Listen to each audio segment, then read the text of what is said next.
He's just a quiet janitor, working hard to raise his little girl after being left behind. But when a spoiled boy humiliates him in front of the whole school, the janitor's calm reply stuns the crowd, and the bully's own mom storms in, slapping her son across the face. Everyone thinks the drama is over, but then, the boy whispers something that changes everything. "Mommy says you're my daddy." Suddenly, secrets from the past collide with the present, and a simple man with nothing must fight for everything that matters. Can a janitor prove he's more than what the world sees? And when the truth comes out, will it heal a broken family or tear two children apart forever? Before we get into the story, comment below where in the world you are watching from today. The first rays of sunlight hadn't yet touched the horizon when Daniel Harper pushed open the heavy doors of Riverside Elementary. The familiar squeak of his mop bucket's wheels echoed through the empty hallways, a sound that had become as natural to him as his own heartbeat. He hummed an old lullaby, the same one he sang to Emily when she was a baby, while gathering his cleaning supplies for the day ahead. The polished linoleum floors reflected the flickering fluorescent lights overhead. Daniel moved with practiced efficiency, knowing exactly which classrooms needed attention first. 7 years of working as the school janitor had taught him every corner, every crack, and every scheduled need of the building. "Good morning, Mr. Harper," called out Mrs. Chen, the elderly cafeteria worker who always arrived early to prep breakfast. She was one of the few who consistently acknowledged him. "Morning, Mrs. Chen," Daniel replied warmly, pausing his work to help her prop open the heavy cafeteria doors. "Emily loved those fortune cookies you gave her yesterday." Mrs. Chen's wrinkled face brightened. "That child of yours, she makes this old woman's heart happy. Such a sweet girl." Daniel's chest swelled with pride. Emily was his everything, the reason he got up every morning, the reason he kept going when things got tough. Speaking of his daughter, he glanced at his worn wristwatch. Time to head home and get her ready for school. The walk back to their small apartment took exactly 12 minutes. Daniel found Emily already awake, sitting cross-legged on her bed with her favorite stuffed elephant tucked under one arm. "Daddy!" She jumped up, her dark pigtails bouncing. "I picked out my clothes all by myself today." Daniel chuckled at the mismatched outfit, purple polka dot leggings, and a bright orange t-shirt with a unicorn on it. "That's very creative, sweetheart. How about we try that blue dress instead? The one Grandma got you?" Emily's face fell slightly, but she nodded. "Okay, but can I wear my rainbow socks with it?" "Deal," Daniel said, helping her change. As he brushed her hair, he noticed a small hole in her shoes. Another expense to worry about, but he'd figure it out. He always did. They shared a quick breakfast of oatmeal and banana slices, Emily chattering about her upcoming science project, while Daniel packed her lunch, a peanut butter sandwich, apple slices, and the last chocolate chip cookie from the weekend's baking. The morning walk to school was their special time. Emily skipped alongside him, pointing out interesting rocks and fallen leaves. Daniel listened intently as she described her latest drawing, a family portrait that included not just the two of them, but also a mom figure with a question mark for a face. "Jenny has 2 mommies," Emily said suddenly, kicking a pebble. "And Marcus has a mom and a dad. How come I only have you?" Daniel's heart tightened, but he kept his voice steady. "Sometimes families look different, sweetie. What matters is how much love there is, not how many people." Emily seemed to consider this. "Well, you love me enough for 2 people anyway," she declared, grabbing his hand. Back at school, Daniel resumed his duties while Emily joined her classmates. Throughout the morning, he worked steadily, fixing a loose doorknob, replacing burnt-out light bulbs, mopping up muddy footprints from the morning rush. Most teachers hurried past with barely a nod, too busy with their own responsibilities to notice him. Principal Matthews walked right by, while Daniel was fixing a stuck locker, continuing her conversation on her cell phone, as if he were invisible. He didn't mind. He understood everyone had their own concerns. As lunch hour approached, the hallways filled with the controlled chaos of hungry students. Daniel positioned himself near the cafeteria, knowing from experience that spills were inevitable.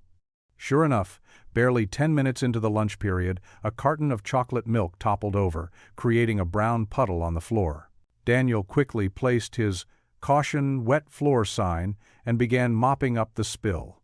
That's when he heard them, a group of sixth graders, led by a well-dressed boy named Ryan, who never missed an opportunity to make comments.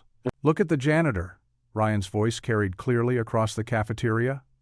"Cleaning up our mess like a good servant." A few of his friends snickered. Daniel kept his eyes on his work, letting the words roll off him like water on wax. He'd learned long ago that dignity didn't require a response to every taunt. "My dad says people who clean floors probably couldn't finish school," another boy chimed in. "Is that true, Mr. Janitor? Were you too dumb for college?" Daniel's mop moved in steady strokes, his face carefully neutral. He thought of Emily, of the lesson he was trying to teach her about treating everyone with kindness. These boys were someone's children too, he reminded himself. Ryan, apparently frustrated by Daniel's lack of reaction, stepped closer. His expensive sneakers squeaked on the wet floor as he deliberately knocked over his own milk carton, adding to the mess.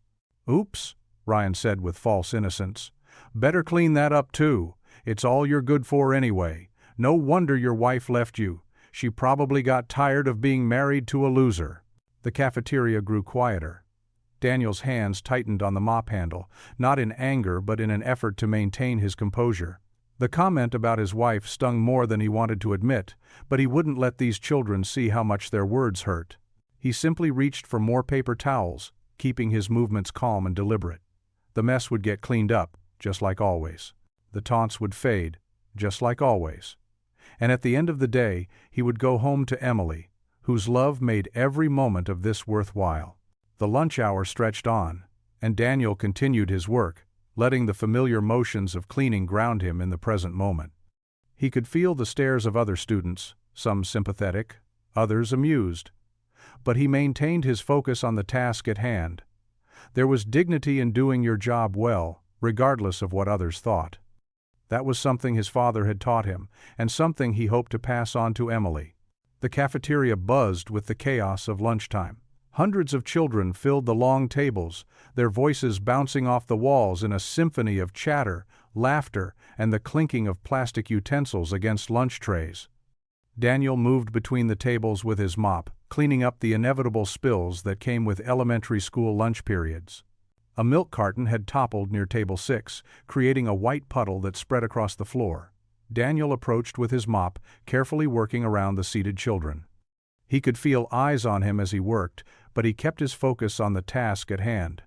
Years of experience had taught him that drawing attention to himself only invited trouble. "You watch it."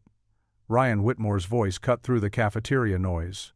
The boy pulled his designer sneakers away from where Daniel was mopping. "These shoes cost more than you probably make in a month." A few kids at the table snickered. Daniel continued mopping, maintaining his calm demeanor despite the heat rising in his cheeks. He'd learned long ago that responding to taunts only encouraged them. "I said, watch it." Ryan's voice grew louder, drawing more attention. He stood up from his seat, his expensive uniform perfectly pressed, his face twisted in a sneer. "Hey everyone, look at the janitor. He's so poor, he probably lives in a cardboard box." More laughter rippled through the cafeteria. Daniel's hands tightened on the mop handle, but his movements remained steady. He thought of Emily, how she'd hugged him extra tight this morning and told him he was the best dad in the world. That was all that mattered. "I heard his wife left him," Ryan announced, his voice carrying across the now quieter room.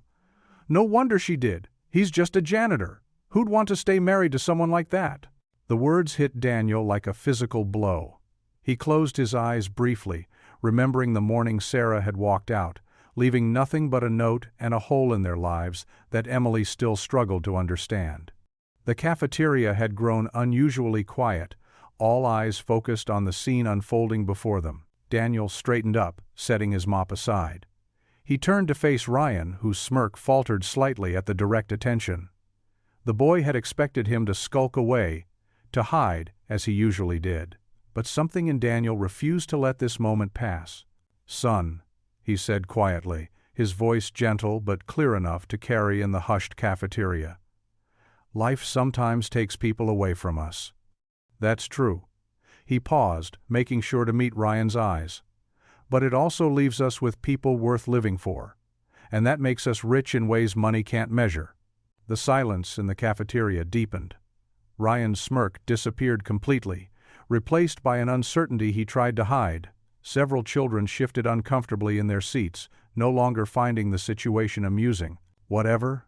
Ryan tried to rally, but his voice had lost its edge. "You're still just a—" "Ryan Alexander Whitmore," the sharp voice cut through the cafeteria like a knife. A woman stood in the doorway, her elegant business suit and perfectly styled hair marking her as someone from a different world than Daniel's. Her face was flushed with anger, her eyes blazing as she stared at her son. Grace Whitmore stepped into the cafeteria, her heels clicking against the floor in the dead silence. The children at the surrounding tables seemed to shrink in their seats, while Ryan's face had gone pale, his earlier bravado evaporating in an instant. Daniel found himself frozen in place, the mop forgotten at his side. He knew that face, older now, changed by time, but still hauntingly familiar. His heart pounded in his chest as Grace approached, her expression a storm of emotions he couldn't begin to interpret. The cafeteria held its collective breath, waiting to see what would happen next. Ryan stood rooted to the spot, his mother's presence transforming him from a confident bully into a scared little boy in the space of seconds.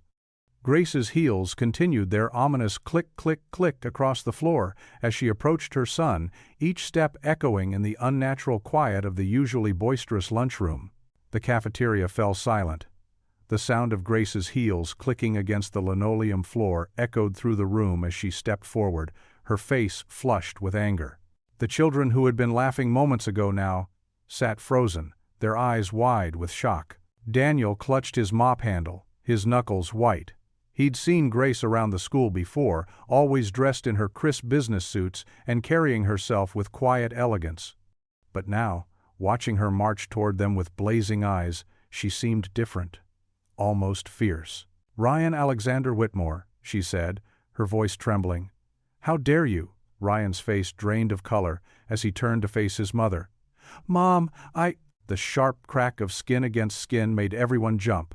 Grace's hand had moved so fast, nobody saw it coming. Ryan's head snapped to the side, a red mark blooming on his cheek. Several students gasped. A lunch tray clattered to the floor somewhere in the stunned silence. "Mrs. Whitmore," one of the lunch monitors started to say, but Grace held up her hand. "No," she said firmly. "My son needs to learn this lesson." She gripped Ryan's shoulders, forcing him to look at her. "We do not mock people, we do not hurt others, and we certainly do not judge someone's worth by their job." Tears welled up in Ryan's eyes, more from shame than pain. His bottom lip trembled as he stared at his expensive sneakers. Grace turned to Daniel, her anger melting into something softer, something that looked almost like grief. "Mr. Harper, I cannot begin to tell you how sorry I am." Her voice cracked slightly. "This is not how I raised him, or at least, it's not how I thought I was raising him." Daniel shifted uncomfortably, aware of hundreds of eyes watching this scene unfold. "Ma'am, it's really not necessary." "But it is," Grace insisted. She ran a hand through her perfectly styled hair, messing it up slightly. "Ryan has been different lately, more arrogant, more cruel, and that's on me." She glanced around the cafeteria, taking in all the watching faces. "I've been so busy with work, trying to give him everything, that I forgot to teach him about what really matters." The silence in the room felt heavy, like a thick blanket settling over everyone. Even the youngest children seemed to understand they were witnessing something important. "Your response to my son's cruelty was—" Grace paused, searching for words. "It was beautiful, and kind, and everything I should have been teaching him." She placed a hand on Ryan's shoulder, who was now openly crying. "Would you accept our apology?" Daniel's throat felt tight. He wasn't used to being the center of attention, and he certainly wasn't used to anyone defending him, especially not like this. He managed a small nod. "Of course, Mrs. Whitmore, we all make mistakes, even grown-ups." Grace's eyes softened at his words. She squeezed Ryan's shoulder. "What do you have to say to Mr. Harper?" Ryan lifted his tear-stained face. "I'm sorry," he whispered, his voice small and shaky. "I'm really sorry." Daniel bent down slightly, meeting Ryan's eyes. "Thank you for apologizing. That takes courage." Grace gently turned Ryan toward the cafeteria exit. "We're going to have a long talk about respect and kindness," she said, her voice carrying in the quiet room. "And you'll be spending your afternoons helping Mr. Harper with his work for the next week." As Grace led Ryan away, the spell of silence finally broke. The cafeteria erupted in whispers, children leaning across tables to discuss what they'd just witnessed. The lunch monitors tried to restore order, but the excitement was too fresh. Daniel dipped his mop back into the bucket, trying to ignore the stares and murmurs. He could hear snippets of conversation as he worked. "Did you see how mad his mom was? I can't believe she actually slapped him. My mom would kill me if I said something like that." He focused on the steady back-and-forth motion of the mop, finding comfort in the familiar movement. But even as he cleaned, he could feel something had shifted in the air around him. The way the students looked at him was different now, not with mockery, but with a mix of curiosity and something that might have been respect. A group of teachers huddled near the lunch line, speaking in hushed tones and casting glances his way. The principal had appeared in the doorway, likely drawn by reports of the commotion. Daniel kept his head down, doing his job, while the ripples of what had just happened spread through the school like waves in a pond. He thought about Emily, his own daughter, probably sitting in her classroom right now. He wondered what she would think when she heard about this, because in an elementary school, news like this traveled fast. He hoped she would be proud of how he handled it. He hoped she would understand that sometimes the best response to cruelty was dignity. The bell rang, signaling the end of lunch period. Students began filing out, many of them stealing glances at Daniel as they passed. A few even smiled at him. Tentative, unsure smiles, but smiles nonetheless. The whispers followed them out into the hallway. "I heard his wife really did leave him." "Yeah? But did you hear what he said about people worth living for? My dad says being a janitor is a really important job." Daniel straightened up, his back aching slightly from bending over the mop. He watched the last students trickle out, their whispers fading into the distance. The cafeteria was empty now, save for a few lunch monitors, stacking chairs and wiping tables. He could feel their eyes on him too, but he just kept working, same as always. Because that's what Daniel Harper did. He kept going, kept working, kept loving his daughter and finding joy in the simple things. And maybe, just maybe, some of these kids would remember this day and learn something about dignity, forgiveness, and the true measure of a person's worth.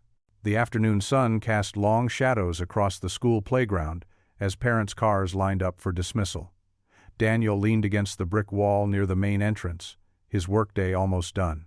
His thoughts kept drifting back to the cafeteria incident, the cruel words, his response, and Grace's unexpected intervention. The memory of her standing there, trembling with anger at her son's behavior, stayed with him.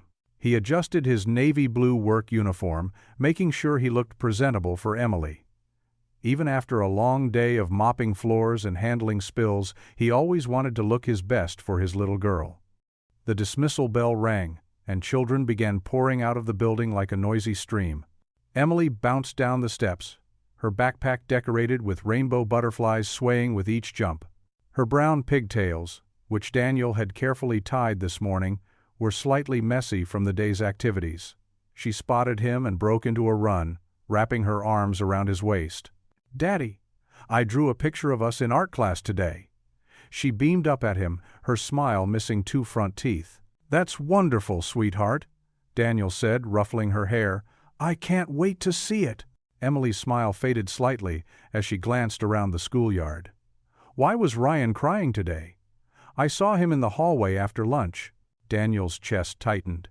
He knelt down to Emily's level, meeting her concerned brown eyes.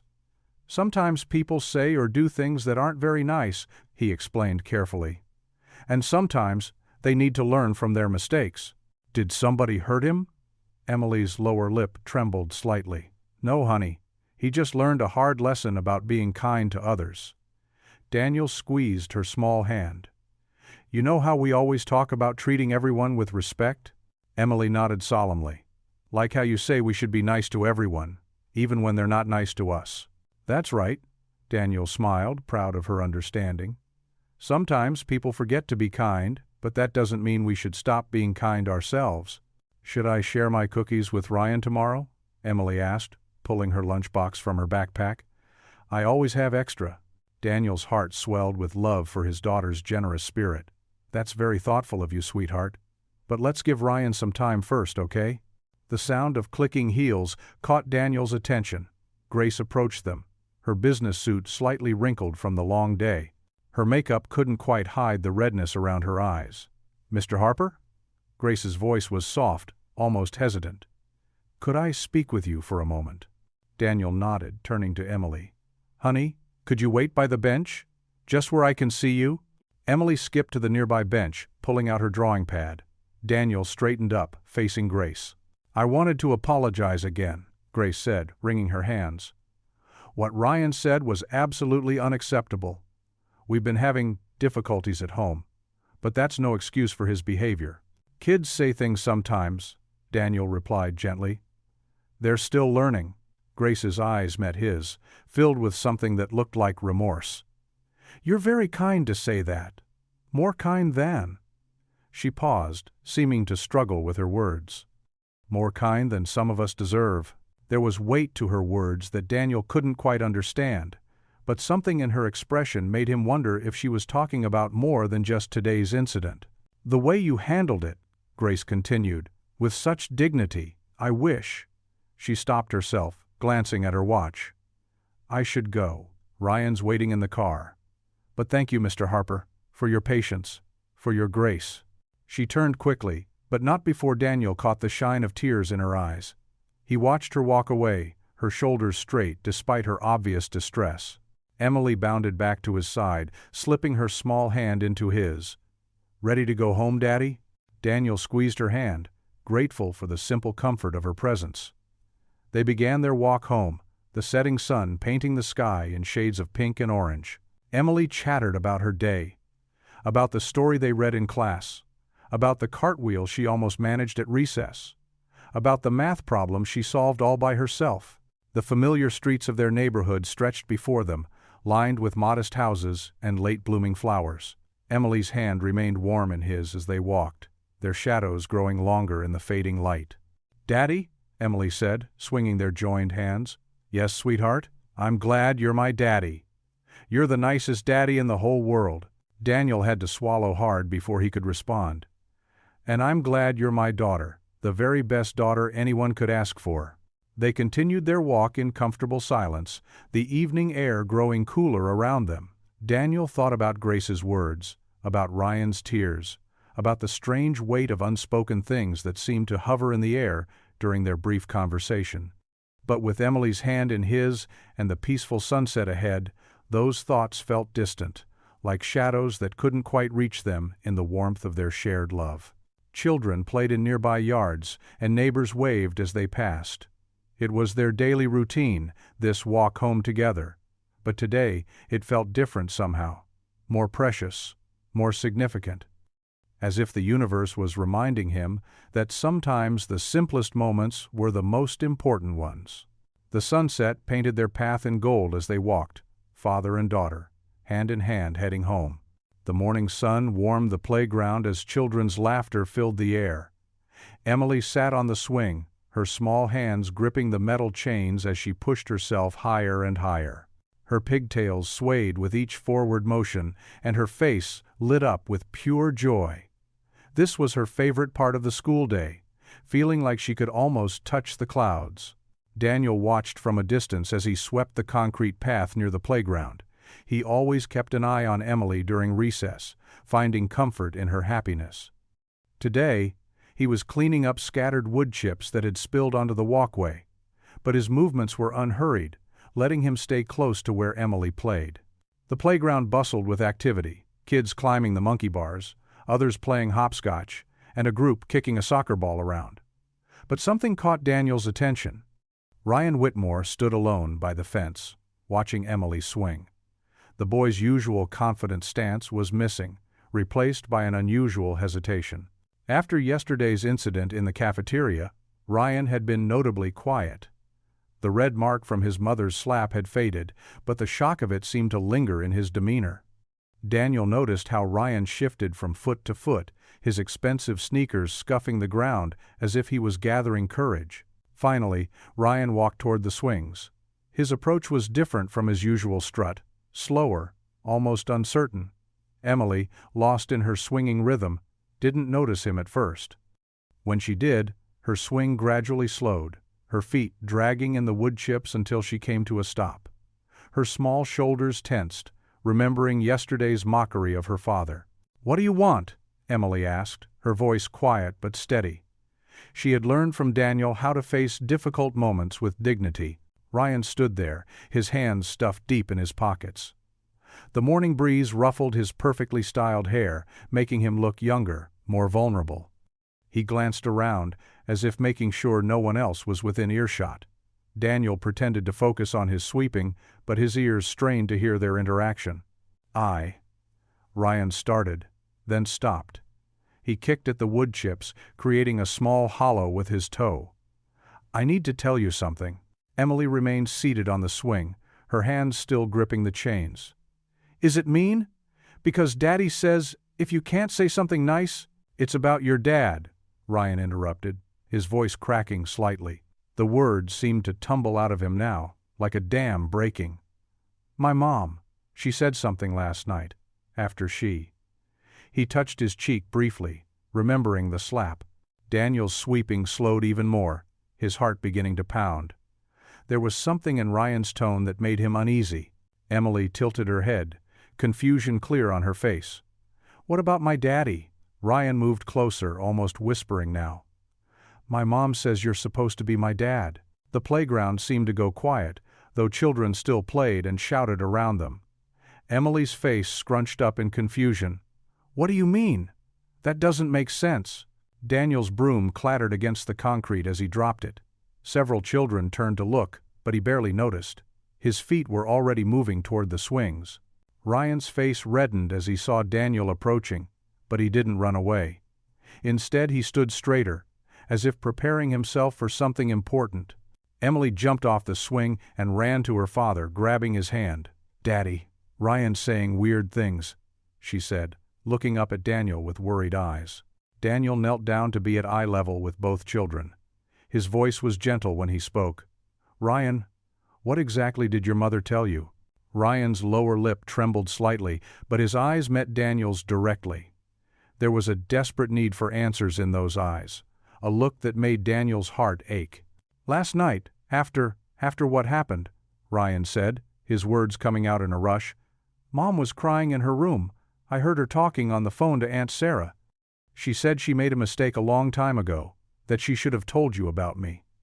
He took a deep breath, then declared with the brutal honesty of childhood, "Mommy says you're my daddy." The playground continued its noisy life around them, but Daniel felt frozen in place. Emily's small hand tightened in his, and he could feel her confusion radiating through that touch. The memory of Grace's guilty looks, her strange behavior yesterday, suddenly took on a new meaning. "Ryan," Daniel said carefully, his mind racing to process this information while keeping his voice steady, "that's a very serious thing to say. Are you absolutely sure that's what your mother said?" Ryan nodded vigorously, his previous arrogance completely gone. "I heard her. She said she should have told you years ago, but she was scared. She said you were different back then, before you were a—" He hesitated, shame crossing his face as he remembered his own cruel words about Daniel's job. Emily looked between her father and Ryan, her young mind trying to make sense of it all. "Daddy?" she asked, her voice small and uncertain. Daniel squeezed her hand reassuringly, though his own world felt like it was tilting on its axis. He needed to talk to Grace, to understand what this meant, but right now he had two confused children looking to him for guidance. The school bell rang, signaling the end of recess. Children began streaming toward the building, their shouts and laughter creating a chaotic backdrop to this intimate moment. Ryan remained rooted to the spot, his eyes fixed on Daniel's face, searching for something. Recognition? Acceptance? Denial? "We should get you both back to class," Daniel said gently, standing up but keeping hold of Emily's hand. "Ryan, Would you walk with us?" The boy nodded, falling into step beside them. As they walked toward the school building, Daniel could feel the weight of unspoken questions hanging in the air. Emily's hand was warm in his, an anchor to reality, as his mind spun with possibilities and memories. The three of them walked in silence, their shadows stretching out before them on the sun-warmed concrete. Each step took them closer to the school doors, but Daniel knew they were also walking towards something else, a truth that had been hidden for years, now surfacing in the innocent words of a child. Daniel stared at his untouched plate of spaghetti, twirling the fork mindlessly between his fingers. Across the small kitchen table, Emily took another big bite, marinara sauce dotting her chin. Their usual dinner conversations had been replaced by an uncomfortable silence, broken only by the scrape of Emily's fork against her plate. "Daddy?" Emily's voice pulled him from his thoughts. "Why did Ryan say that about his mommy?" Daniel set down his fork and grabbed a napkin, reaching over to wipe his daughter's chin. "Sometimes people say things they don't understand, sweetheart." But he looked really serious. Emily's brow furrowed in that way that reminded him so much of her mother. And sad, too. The kitchen felt smaller than usual, the yellow walls closing in as Daniel struggled to find the right words. "Well, grown-up things can be complicated sometimes. Is Ryan's mommy the pretty lady who got mad at him today?" Emily pushed her half-eaten spaghetti around her plate. "The one who said sorry to you?" Daniel's chest tightened. "Yes, that's Mrs. Whitmore. She has nice eyes," Emily observed. "They look kind of sad, though, like yours do sometimes." Daniel cleared his throat, standing up to clear the dishes. "Time to get ready for bed, Em. Don't forget to brush your teeth." The bedtime routine provided a welcome distraction. Daniel helped Emily into her pajamas, read her favorite story about a brave little mouse, and tucked her into bed with Mr. Whiskers, the stuffed cat she'd had since she was 3. "Daddy?" Emily's sleepy voice called out as he reached for the light switch. "Yes, sweetie? I like Ryan's mommy. She wasn't mean like the other fancy parents." Daniel's hand trembled slightly on the doorknob. "Good night, Emily." "Night, Daddy." Back in the living room, Daniel sank into his worn armchair, the one piece of furniture he'd kept from his parents' house. The clock on the wall ticked loudly in the quiet apartment, marking time as memories he'd locked away for years came flooding back. Grace had been different back then. Young, full of dreams, and less polished than she was now. They'd met at the community college where Daniel was studying to become a teacher. She was taking business classes, defying her parents' expectations that she'd attend an Ivy League school. Their romance had bloomed quickly, fueled by shared laughter and long talks about the future. Daniel could still remember the way her hair smelled like strawberries, how her eyes crinkled at the corners when she smiled. They'd spend afternoons in the park, sharing sandwiches and planning their lives together. But then, everything changed. One day, Grace simply disappeared. No note, no explanation. Her phone number was disconnected, and when Daniel tried to visit her house, the maid said she'd gone to stay with relatives. He'd later heard through mutual friends that she'd transferred to an expensive private university on the East Coast. Daniel rubbed his temples, trying to make sense of the timeline. If Ryan was 9 years old now, the dates aligned perfectly with when Grace vanished from his life. His stomach churned as he remembered Ryan's face, those familiar eyes that had looked up at him with such anger in the cafeteria. Could it be true? Had Grace been pregnant when she left? The thought made him dizzy. He'd always assumed her wealthy parents had convinced her to leave him, seeing him as beneath their social class. But this was something else entirely. The clock struck 9, its chimes echoing through the small apartment. Daniel got up and walked to the window, looking out at the quiet street below. A few houses down, he could see the lights on in the Whitmore residence. Grace's car was in the driveway, a sleek black SUV that probably cost more than he made in a year. Memories continued to surface. Grace, crying after a fight with her parents. The way she'd clung to him and whispered that she loved him, the dreams they'd shared about having a family someday. If Ryan was really his son, she'd stolen those dreams from both of them. Daniel's hands clenched into fists at his sides.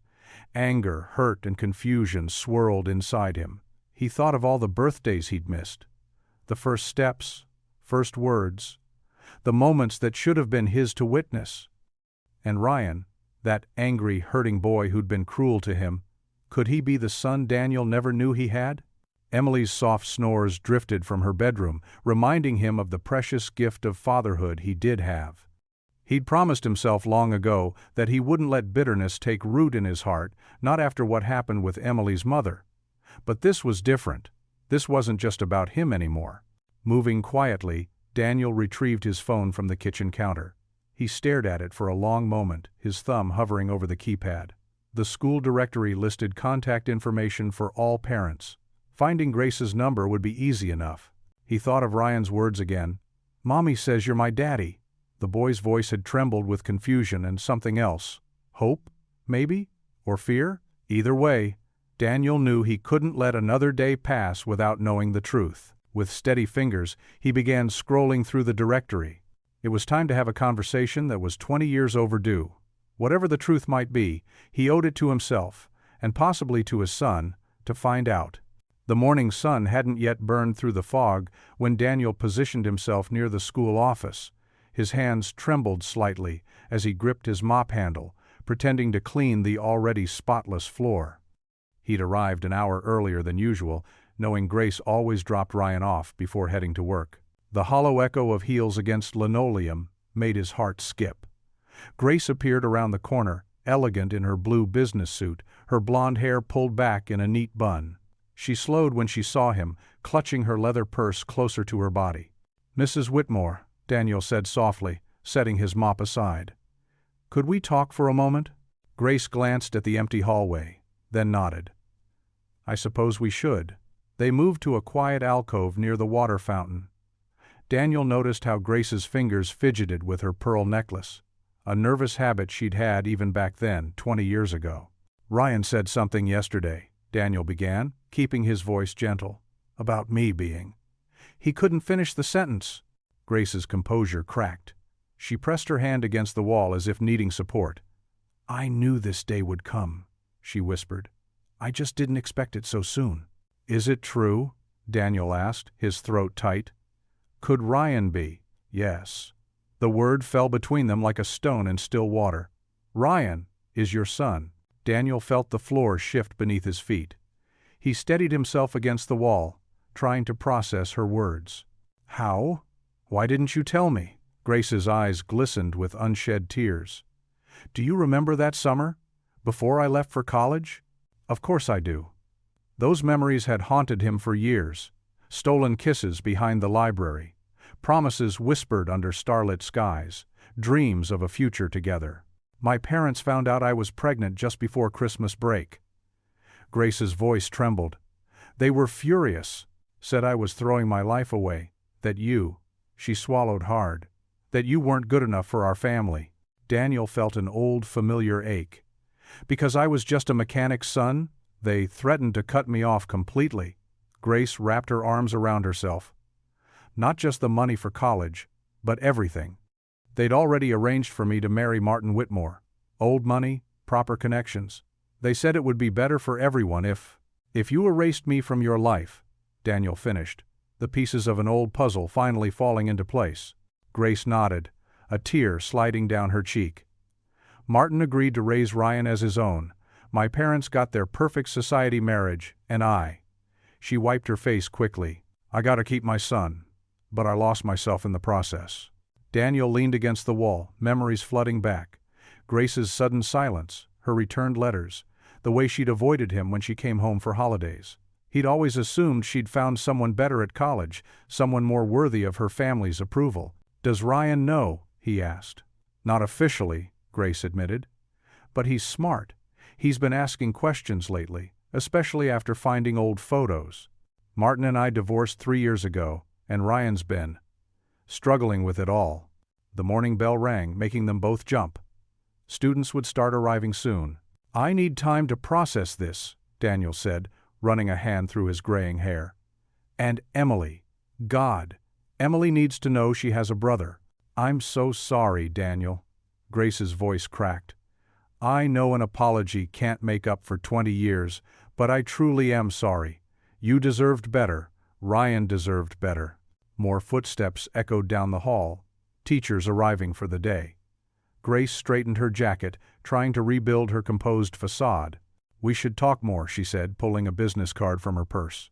"Properly. Away from here. Call me when you're ready." Daniel took the card, his fingers brushing against hers. For a moment, he caught a glimpse of the girl he'd once loved. Scared, vulnerable, but still there beneath the polished exterior. He watched her walk away, her heels clicking against the floor, each step echoing through his spinning mind.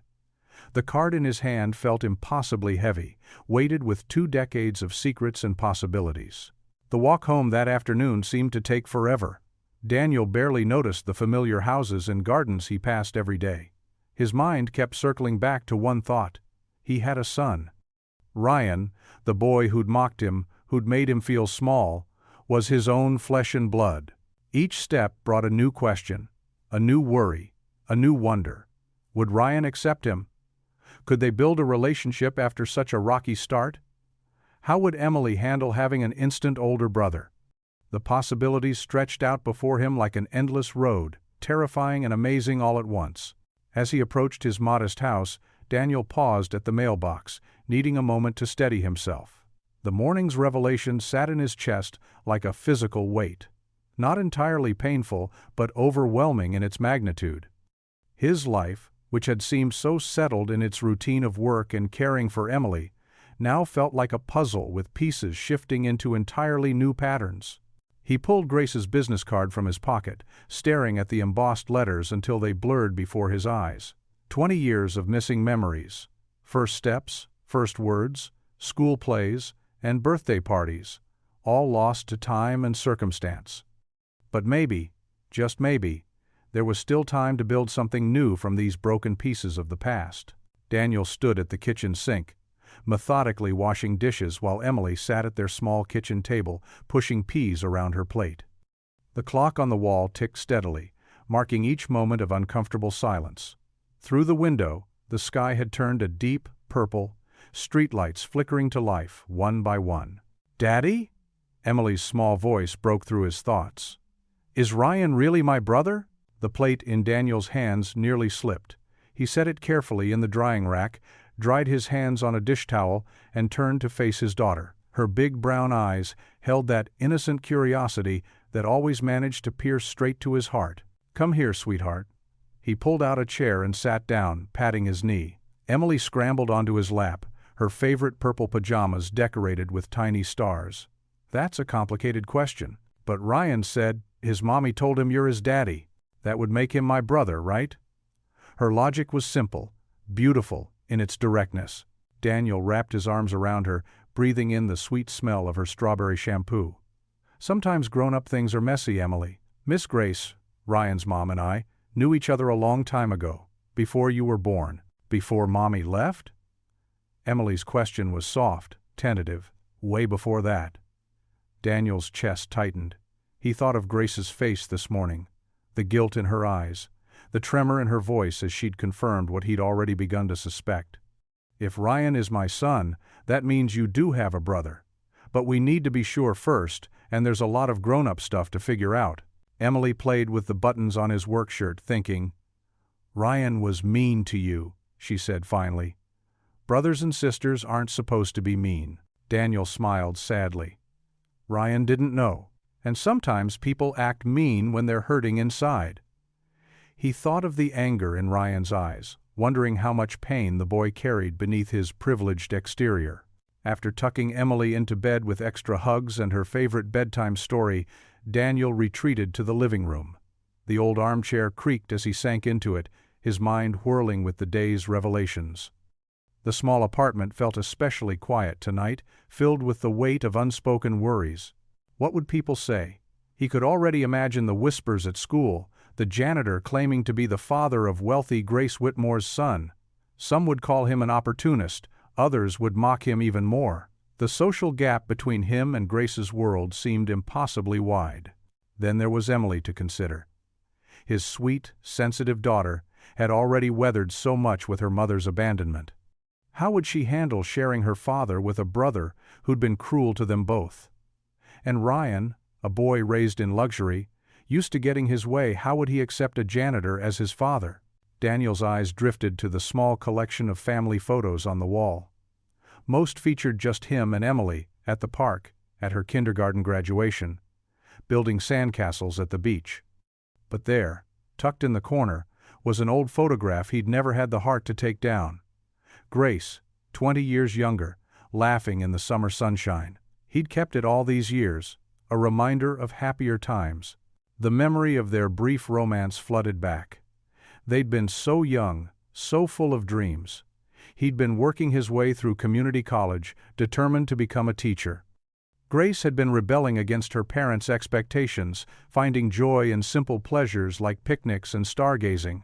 Then she'd disappeared without explanation, leaving only a short note about family obligations.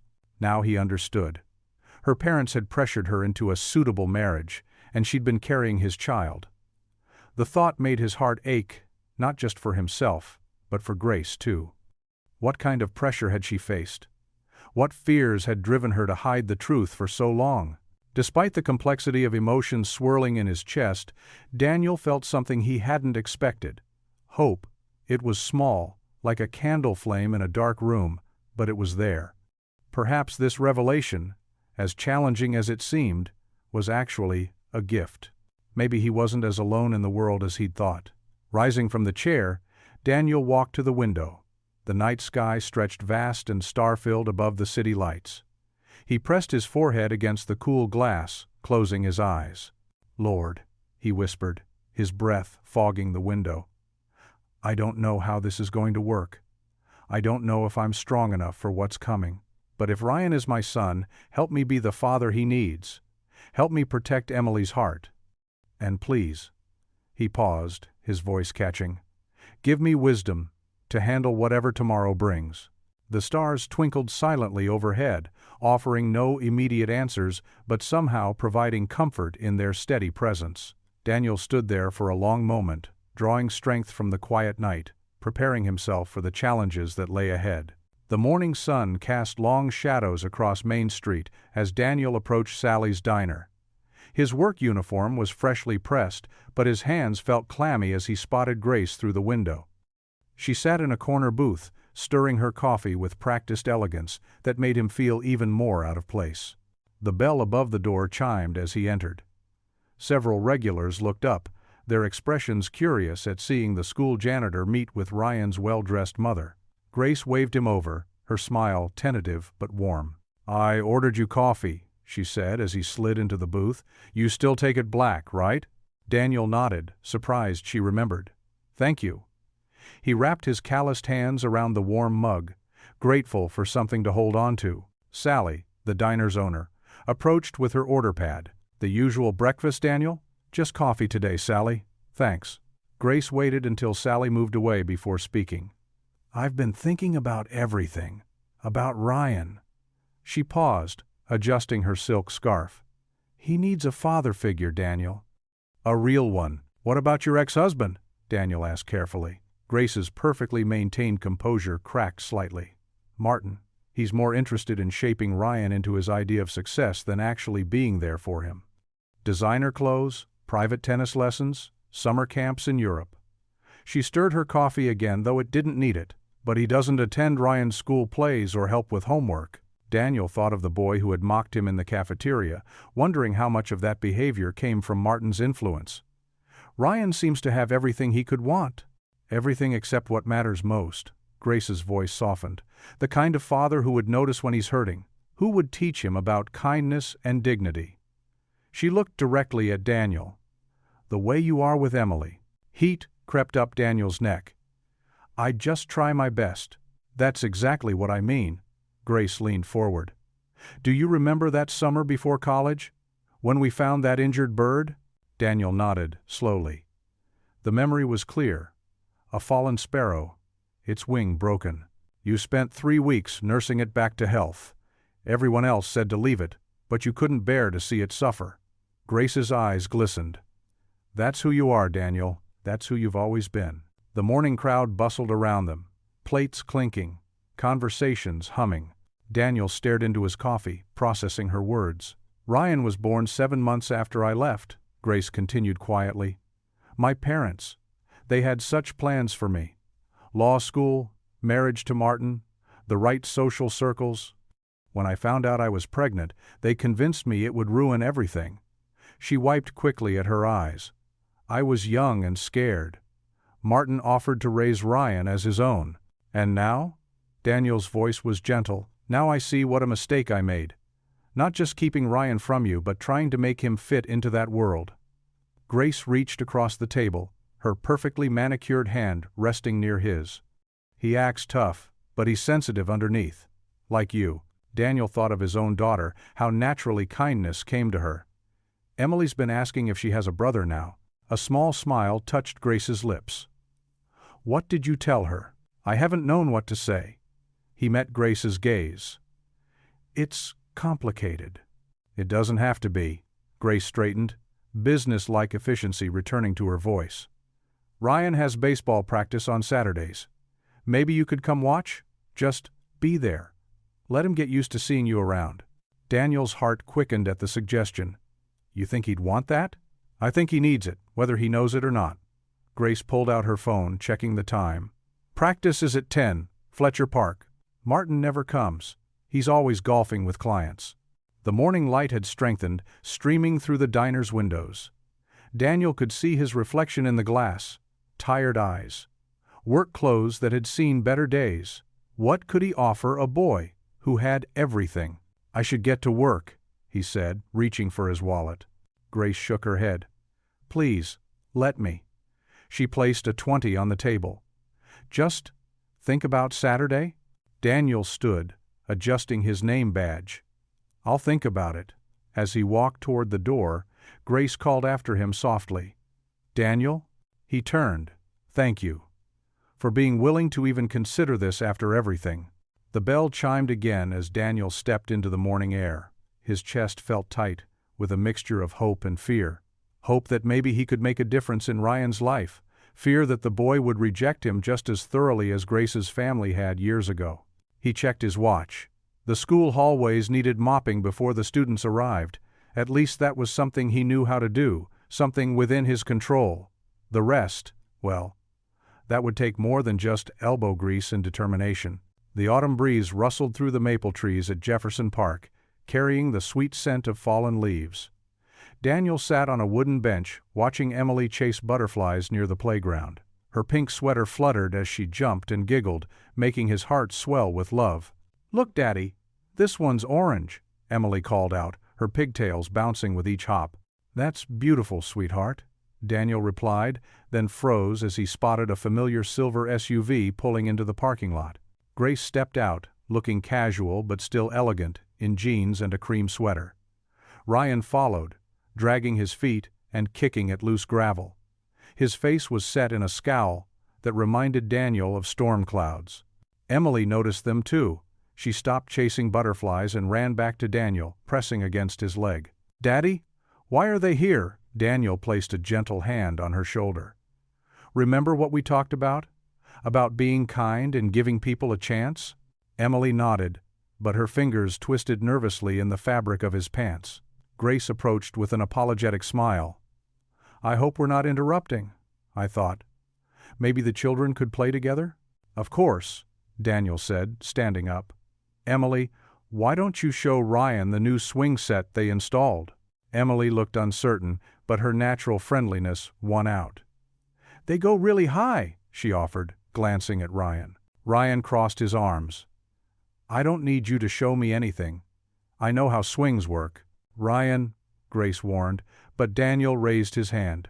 That's okay, he said calmly. Sometimes new things can be a little scary. Maybe we could all walk over together? Ryan's face reddened.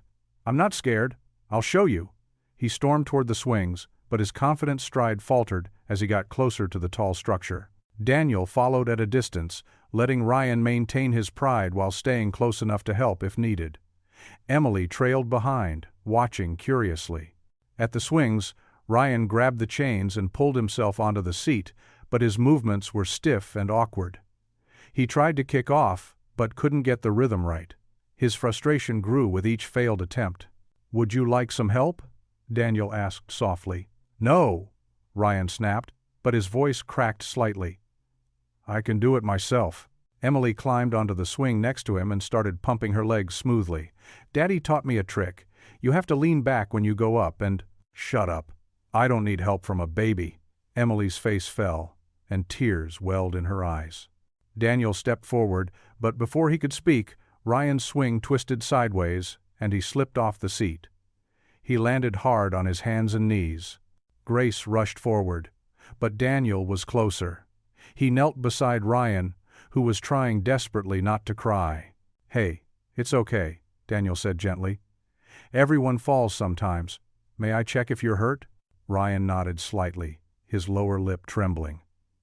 Daniel carefully examined his palms and knees. There were no scrapes, just red marks that would probably bruise. "You're going to be just fine," Daniel assured him. "Would you like to try again? I'll stand right here and show you the trick Emily was talking about." Ryan glanced at Emily, who had stopped swinging, and was watching with concern. His shoulders slumped.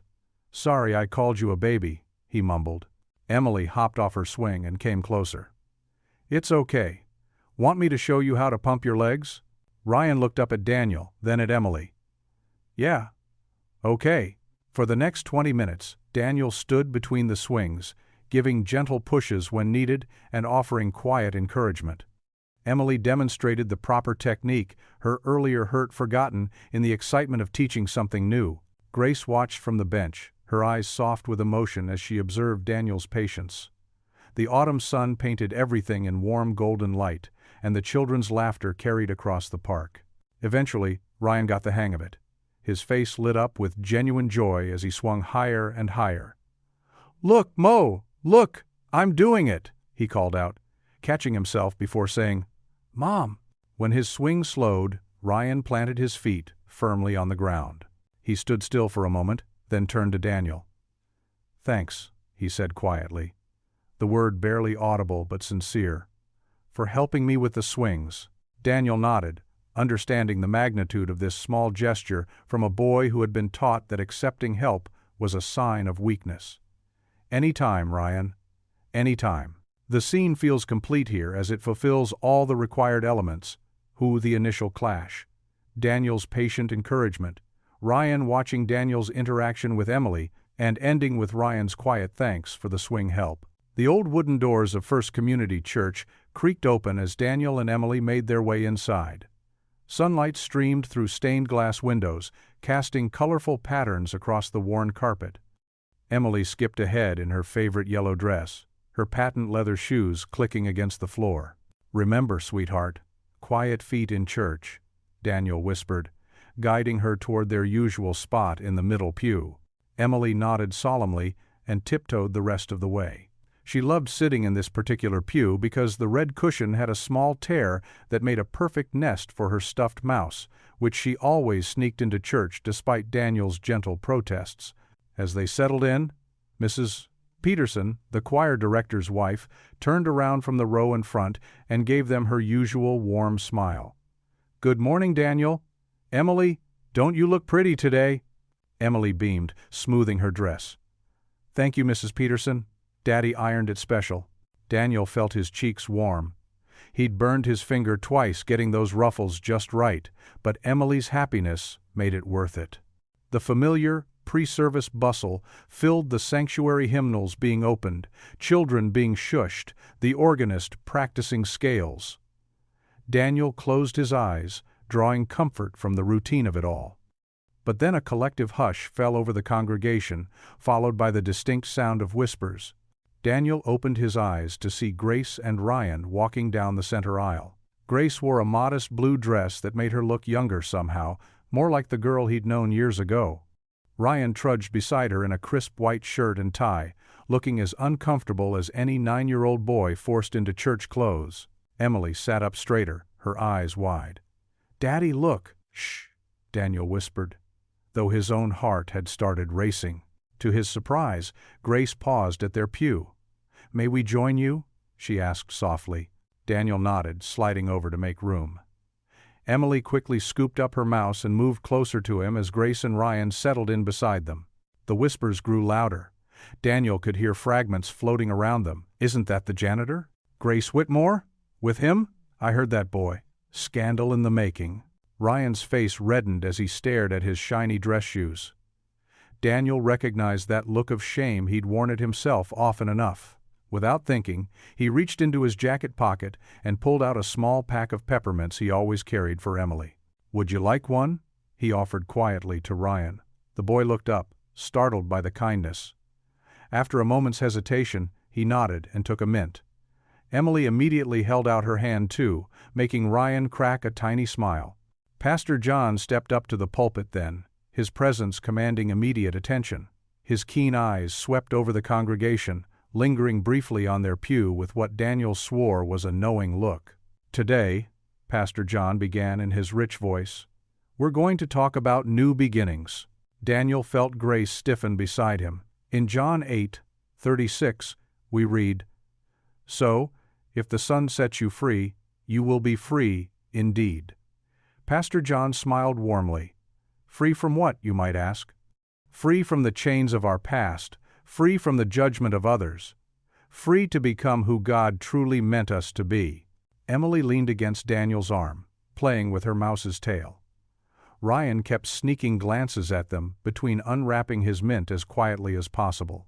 "Too often," Pastor John continued, "we let ourselves be defined by our mistakes, our regrets, our circumstances. We carry the weight of past choices like heavy stones in our pockets, letting them drag us down. But God offers us something remarkable: forgiveness. Not just His divine forgiveness, but the power to forgive ourselves and others." Grace's hand trembled as she reached for the hymnal.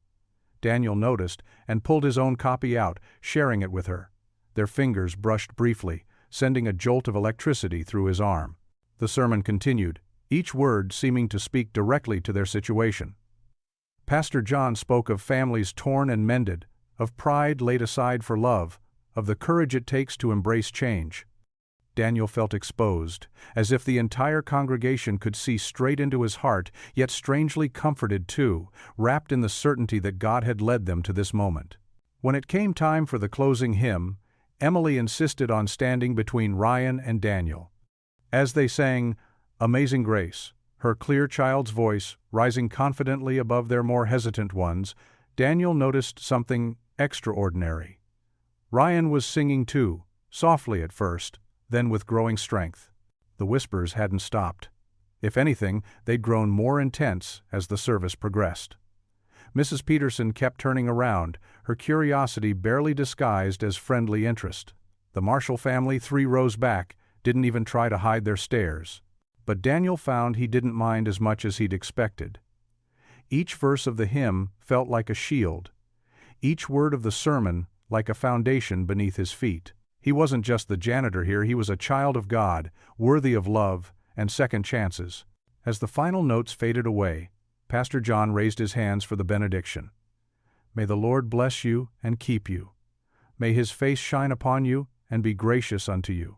May He lift up His countenance upon you and give you peace. Amen." "Amen," the congregation echoed. People began gathering their things, the usual post-service chatter filling the air. Emily helped Ryan spot where his mint wrapper had fallen, both of them crawling under the pew to retrieve it. "Thank you," Grace said quietly as they stood up, "for sharing your hymnal. For everything." Daniel met her eyes, seeing in them the same mix of hope and uncertainty he felt.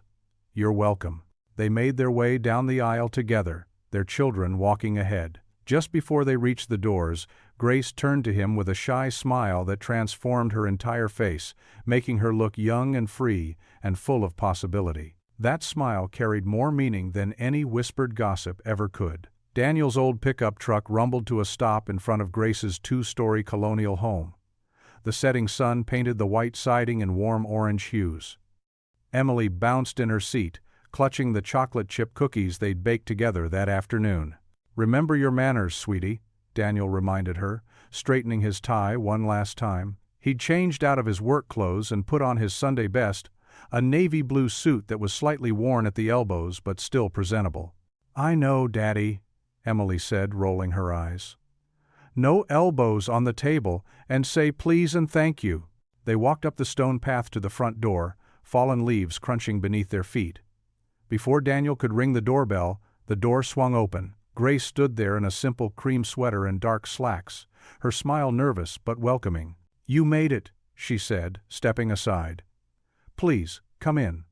The entryway opened into a warm living room with plush furniture and family photos lining the walls.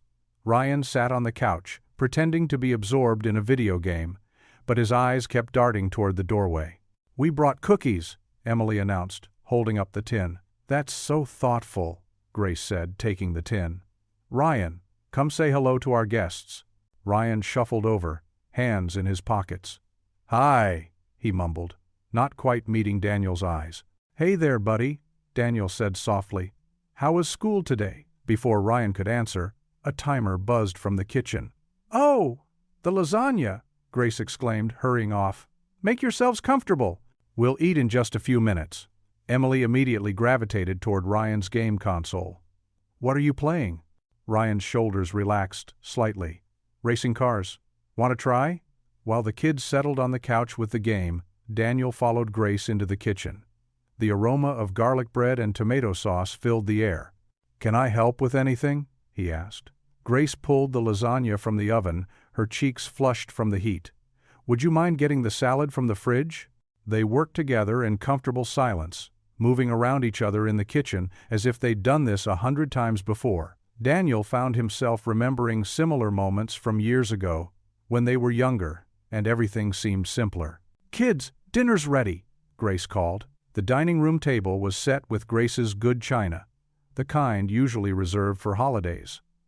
Emily's eyes widened at the sight of the fancy plates and cloth napkins. "It's like a restaurant." They settled around the table, passing dishes and filling plates. At first, conversation was stilted, punctuated by the clink of silverware and requests to pass the salt. But then, Emily launched into a story about her class pet hamster's great escape, and the tension began to ease. "And then, Mr. Whiskers got stuck behind the bookshelf," Emily giggled, "and Dad had to help Miss Thompson move it." "That must have been quite a sight," Grace said, smiling at Daniel. Ryan looked up from his plate. "You're really strong, aren't you? I saw you moving the cafeteria tables by yourself." "Well," Daniel said modestly, "part of my job is keeping things running smoothly at school." "Dad can fix anything," Emily declared proudly. "He even fixed Mrs. Johnson's car when it wouldn't start." Ryan's interest seemed genuinely piqued. "Really? My remote control car broke last week. Do you think maybe you could look at it?" Daniel's heart warmed at the hesitant request. "Of course, we can take a look after dinner if you'd like." As they finished eating, Emily spotted a stack of board games on a shelf. "Can we play something, please?" "It's a school night," Grace started, but Emily's pleading face was hard to resist. "Just one game?" Ryan joined in, surprising everyone with his enthusiasm. Grace and Daniel exchanged glances. "One game?" they said in unison, then laughed at the coincidence. They settled on Monopoly Junior, gathering around the coffee table. Ryan proved to be a shrewd player, while Emily mostly enjoyed collecting the colorful money. Grace and Daniel found themselves sharing amused looks over the children's competitive banter. After the game wound down with Ryan emerging victorious, Grace began clearing the dishes. Ryan pulled out his math homework with a heavy sigh. "These fractions are impossible," he grumbled. Daniel glanced over his shoulder. "You know, I help Emily with her math all the time. Would you like me to show you a trick that makes fractions easier?" Ryan nodded eagerly, scooting over to make room. Daniel sat beside him, patiently explaining how to find common denominators using simple drawings. "Oh!" Ryan's face lit up with understanding. "So, 3/6 is the same as 1/2? Exactly, see, you've got this." From the kitchen doorway, Grace paused in her cleaning to watch them. Daniel was leaning close to Ryan, their heads bent together over the homework. Emily sat nearby, coloring contentedly. The scene looked so natural, so right, that tears welled up in Grace's eyes. She quickly wiped them away and returned to loading the dishwasher, but her heart felt fuller than it had in years. The sound of Ryan's excited voice, explaining his newly understood math problem, mixed with Emily's humming and Daniel's gentle encouragement, created a symphony of family life she'd almost forgotten was possible. Through the kitchen window, darkness had fallen, and warm light spilled from the living room onto the front lawn. Inside, the house felt alive with something more than just dinner guests. It felt like home. The late summer sun warmed the fairgrounds as Daniel pulled into the dusty parking lot. Excited chatter filled his truck. Emily couldn't stop talking about the rides she wanted to try, while Ryan listed all the games he planned to win. In the passenger seat, Grace caught Daniel's eye and smiled. "All right, troops," Daniel said, switching off the engine. "Remember our buddy system? Emily with me, Ryan with your mom. We'll swap partners after lunch. Can we get cotton candy first?" Emily bounced in her seat, her pigtails swinging.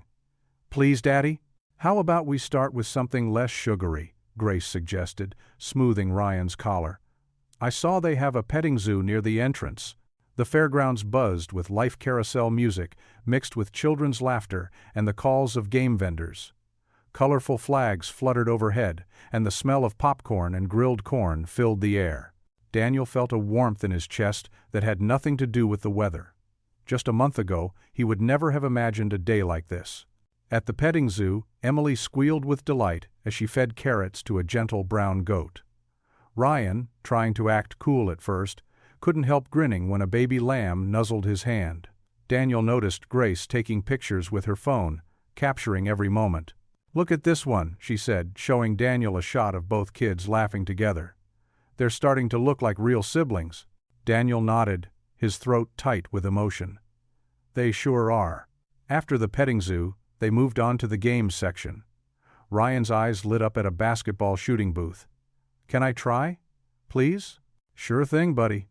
Daniel paid for 3 tries. Ryan's first 2 shots missed, but Daniel noticed his form. "Here, try holding it like this." He demonstrated the proper stance, and Ryan copied him perfectly. The 3rd shot swished through the net. Ryan jumped up and down, accepting a small stuffed penguin as his prize. "Did you see that? Dad, did you see?" He stopped suddenly, realizing what he'd said. The world seemed to freeze for a moment. Daniel's heart skipped a beat.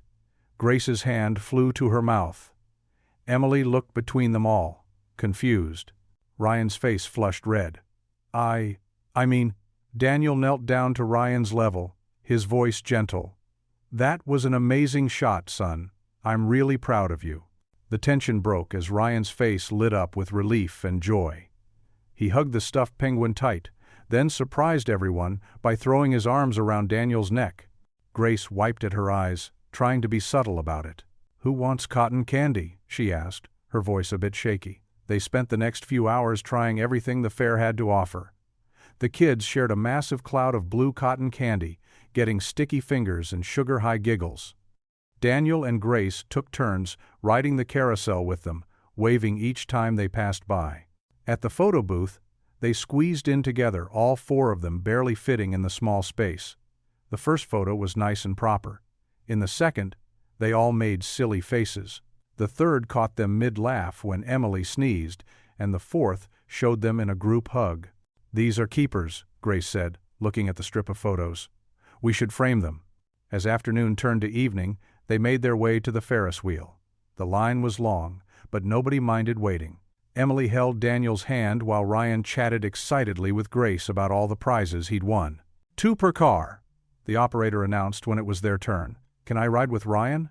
Emily asked, surprising everyone. The kids sat together in one car, while Daniel and Grace took the next one. As they rose into the sky, the fair spread out below them in a tapestry of lights and color. In the car ahead, they could hear Emily and Ryan's delighted screams each time their car dipped. "Thank you," Grace said softly, her shoulder touching Daniel's. "For what?" "For being you. For showing such patience with Ryan. For making all this possible." Daniel looked at her in the fading light. "I should be thanking you. A month ago, I thought I'd lost everything that mattered. Now." He gestured at their children's car, where Ryan and Emily were pointing at something in the distance. The first firework burst overhead, painting the sky in red and gold. More followed, creating a spectacular show. They could hear the kids shouting, "Wow!" and "Look at that one!" Daniel watched the colors reflect in Grace's eyes, thinking about how much his life had changed.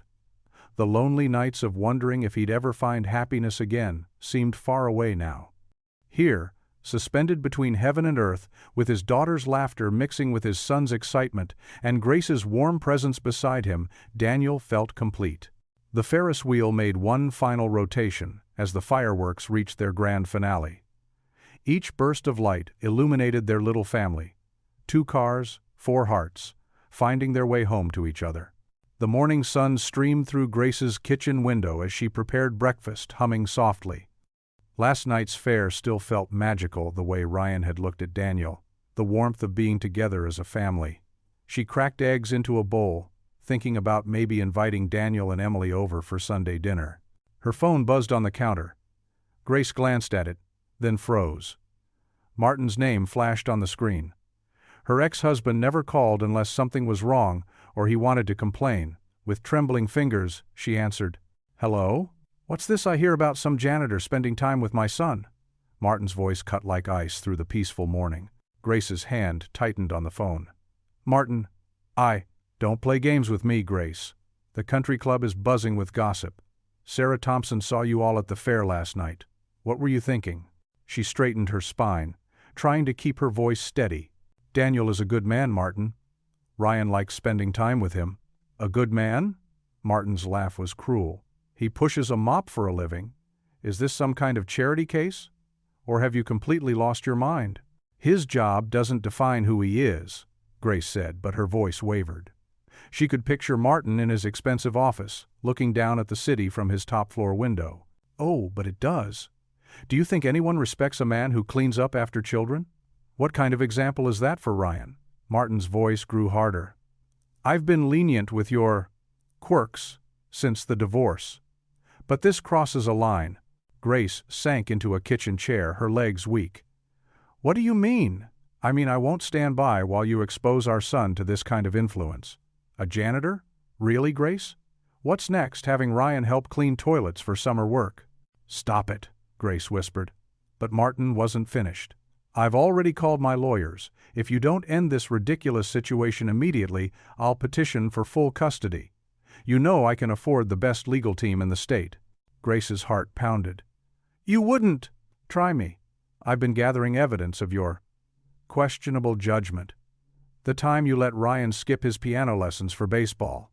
That public school you insist on sending him to. And now, this letting some maintenance man play daddy?" "Daniel is Ryan's biological father," Grace blurted out, then immediately regretted it. The silence on the other end was deafening. When Martin spoke again, his voice was deadly quiet. "What did you just say?" Grace pressed her free hand against her forehead. "It's true. Before you and I met, you let some janitor father my son?" Martin's voice rose to a shout. "Do you have any idea what this could do to my reputation? To the family name?" "Ryan isn't just a name to protect," Grace said, finding a small spark of courage. "He's a child who deserves to know his real father." "His real father?" Martin laughed bitterly. "I'm the one who paid for his private lessons, his summer camps, his college fund.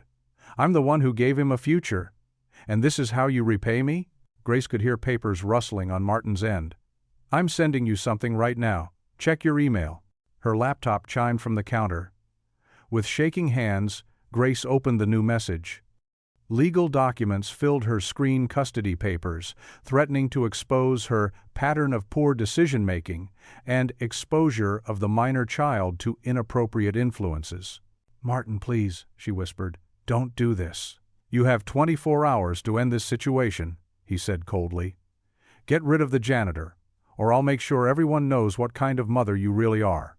And trust me, Grace, no judge in this state will side with a woman who lets her son be raised by the help." The line went dead. Grace stared at the phone, then at the laptop screen, where Martin's threats glowed in cold, legal language. The sunny kitchen suddenly felt cold and dark. Upstairs, she could hear Ryan getting ready for school, humming the same tune from the fair last night. Grace covered her face with her hands, torn between her son's happiness and the very real fear of losing him completely. The custody papers waited on her screen like a ticking bomb, threatening to destroy the fragile happiness they'd built. She thought of Daniel's gentle smile, of Ryan's growing confidence, of the way Emily had started calling her Aunt Grace.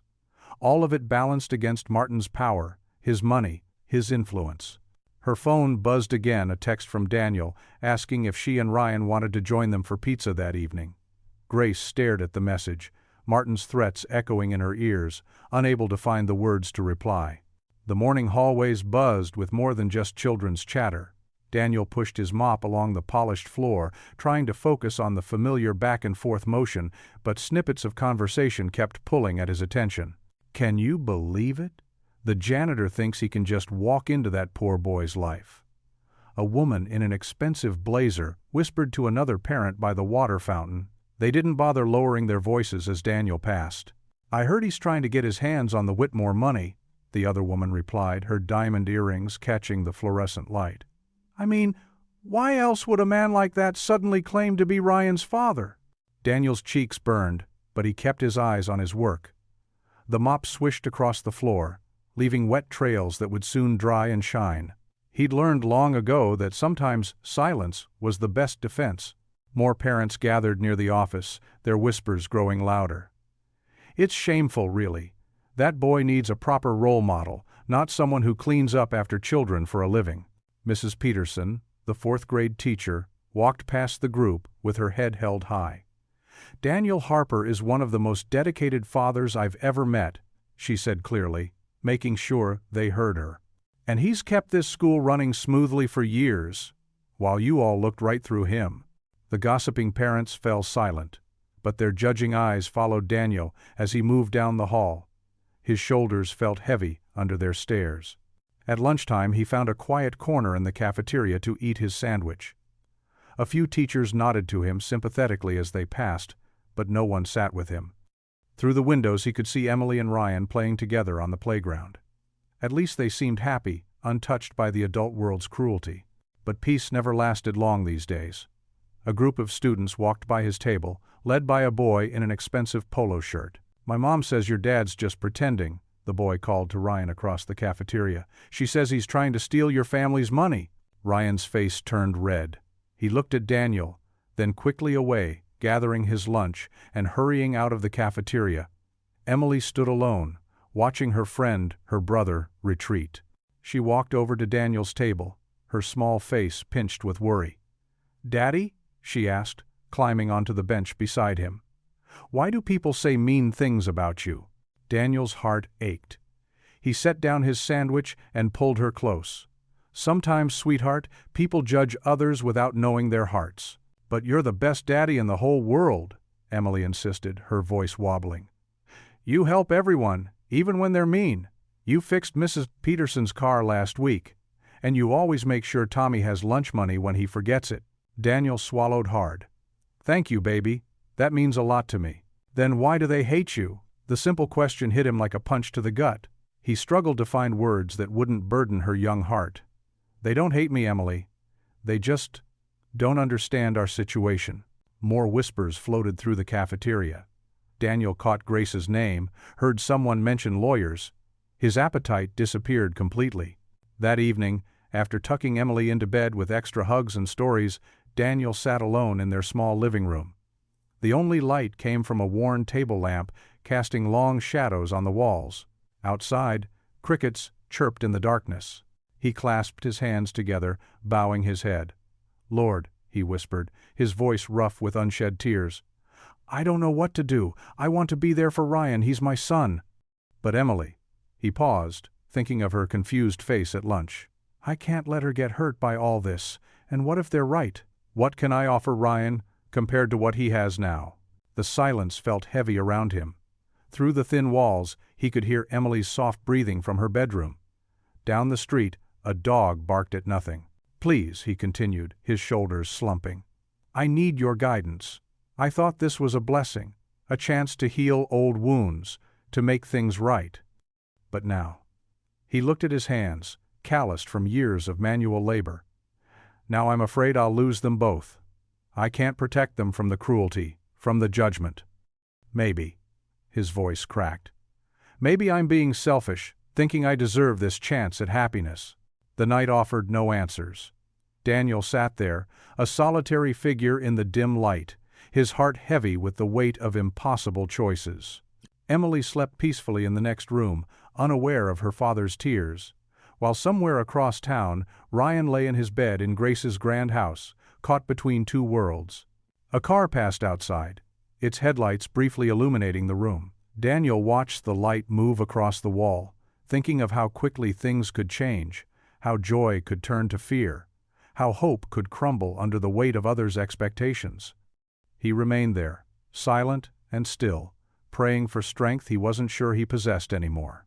The courthouse loomed before them, its stone columns stretching toward the morning sky like ancient guardians.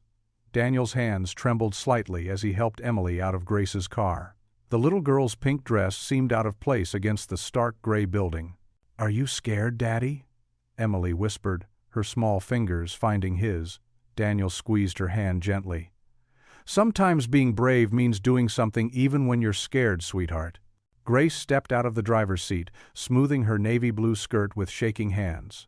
Ryan emerged last, his usual confident demeanor replaced by uncertainty. He wore a tie that matched his mother's outfit, but it sat crooked on his collar. "Here, let me help you with that," Daniel offered, kneeling before Ryan. The boy stood still, as Daniel adjusted the tie, their eyes meeting briefly. "Will they make me choose?" Ryan asked quietly, so only Daniel could hear. "Between you and him?" Daniel's heart ached at the fear in Ryan's voice. "Whatever happens in there, I want you to know something." He finished straightening the tie and placed his hands on Ryan's shoulders. "You don't have to choose. There's room in your heart for everyone who loves you." They climbed the courthouse steps together, their footsteps echoing against the stone. Other families rushed past them, heading to their own appointments with justice, but Daniel felt as if they were moving in slow motion. A sharp voice cut through the morning air. "Well, well, the janitor cleaned up nice for once." Martin Whitmore stood at the top of the steps, his expensive suit catching the sunlight. His lawyer, a thin man with wire-rimmed glasses, stood beside him clutching a leather briefcase that probably cost more than Daniel's monthly salary. Emily pressed closer to Daniel's side. He could feel her trembling. "Martin, please," Grace said, her voice tight. "Not in front of the children." "Oh, now you're concerned about the children?" Martin's laugh was cold. "You should have thought about that before you let this maintenance man play daddy with my son." Ryan flinched at the words, and Daniel felt a surge of protective anger. But before he could respond, Martin's lawyer stepped forward with a predatory smile. "Mrs. Whitmore," the lawyer said, emphasizing the surname, "we have a very generous offer to discuss before we enter the courtroom. Perhaps we could speak privately." Grace's face paled. She glanced at Daniel, then at Ryan, her composure cracking slightly. I suppose we should hear the offer." "Mom, no," Ryan protested, reaching for her hand. "You said we wouldn't let him—" "Quiet, son," Martin snapped. "The adults are talking." Daniel watched as Grace followed Martin and his lawyer to a quiet corner of the courthouse entrance. Her shoulders were tense, her steps uncertain. Emily tugged at Daniel's sleeve. "Why does that man want to take Ryan away?" she asked, her lower lip trembling. "We're supposed to be a family now." Daniel knelt down to her level, trying to find the right words. "Sometimes, sweetheart, people have different ideas about what makes a family. Mr. Whitmore thinks." "He thinks because you're a janitor, you can't be a good dad," Ryan interrupted, his voice bitter. "But he's wrong. You're better than him. You actually care about us." Daniel's throat tightened with emotion. He pulled both children close, feeling their small arms wrap around him. Over their heads, he could see Grace arguing quietly with Martin, her face growing more distressed by the moment. "Listen to me, both of you," Daniel said softly. "No matter what happens in that courtroom, nothing changes how I feel about you. Nothing." Grace returned, her heels clicking against the stone steps. Her hands were shaking as she clutched her purse. "Daniel, Martin's lawyers have prepared a strong case. They have character witnesses, financial records. They have everything except love," Daniel replied quietly. "That's something money can't buy." The large wooden doors of the courtroom swung open. A bailiff emerged, calling their case number. Martin strode past them, his shoulder deliberately bumping Daniel's as he entered the courtroom. Emily's grip on Daniel's hand tightened painfully. "Don't let them take Ryan away, Daddy, please." Grace stood frozen on the steps, tears threatening to spill from her eyes. "Daniel, maybe we should. Maybe it would be better if—" "Mom." Ryan's voice cracked with betrayal. "You promised. You said we'd fight." Daniel felt the weight of all their fears, all their hopes, pressing down on his shoulders. He straightened his tie, a second-hand one he'd bought specially for today, and took a deep breath. The courtroom waited before them, its heavy doors like the entrance to a lion's den. "Whatever happens," he said firmly, looking at each of them in turn, "we face it together." The bailiff called their case number again. Daniel stepped forward, Emily's hand still in his, Ryan close to his side. Grace followed, her high heels echoing in the marble hallway. They entered the courtroom as the judge took her seat, the sound of the gavel calling them to order cutting through the tense silence. Daniel squared his shoulders, feeling the eyes of everyone in the courtroom upon him. He could see Martin's smirk, the lawyer's confident posture, the curious stares of the court staff. But what mattered most were the two children beside him and the woman who held their future in her wavering hands. The judge adjusted her glasses, looking down at the papers before her. "In the matter of custody regarding Ryan Whitmore, we are now in session." The courtroom's polished wooden benches creaked as people settled in. Daniel sat at one table with his court-appointed lawyer, while Martin and his expensive attorney occupied the other. The contrast between them was stark. Martin in his tailored suit, Daniel in his best but well-worn church clothes. Judge Sandra Martinez adjusted her glasses, scanning the documents before her. "We're here today regarding the custody petition for Ryan Whitmore. Mr. Bradford, you may present your client's case." Martin's lawyer rose smoothly, his leather shoes clicking against the floor. "Your Honor, we're here because a janitor is trying to insert himself into young Ryan's life, disrupting a stable family environment." He gestured toward Daniel with barely concealed disdain. "Mr. Harper claims paternity. Yet for 7 years he's made no attempt to be part of Ryan's life. He lives in a small rental house, barely making ends meet. His employment history consists solely of menial labor." Daniel's hands clenched under the table, but his face remained calm. Emily sat in the front row beside Mrs. Chen, her favorite teacher who'd offered to watch her during the proceedings. The little girl's eyes were wide with worry. "Furthermore," Bradford continued, "Mr. Harper's financial situation is precarious at best. He can barely provide for his daughter Emily. How can he possibly support another child? Mr. Whitmore, on the other hand, can offer Ryan private schooling, summer camps, and a future worthy of the Whitmore name." Grace sat stiffly in the gallery, her face pale.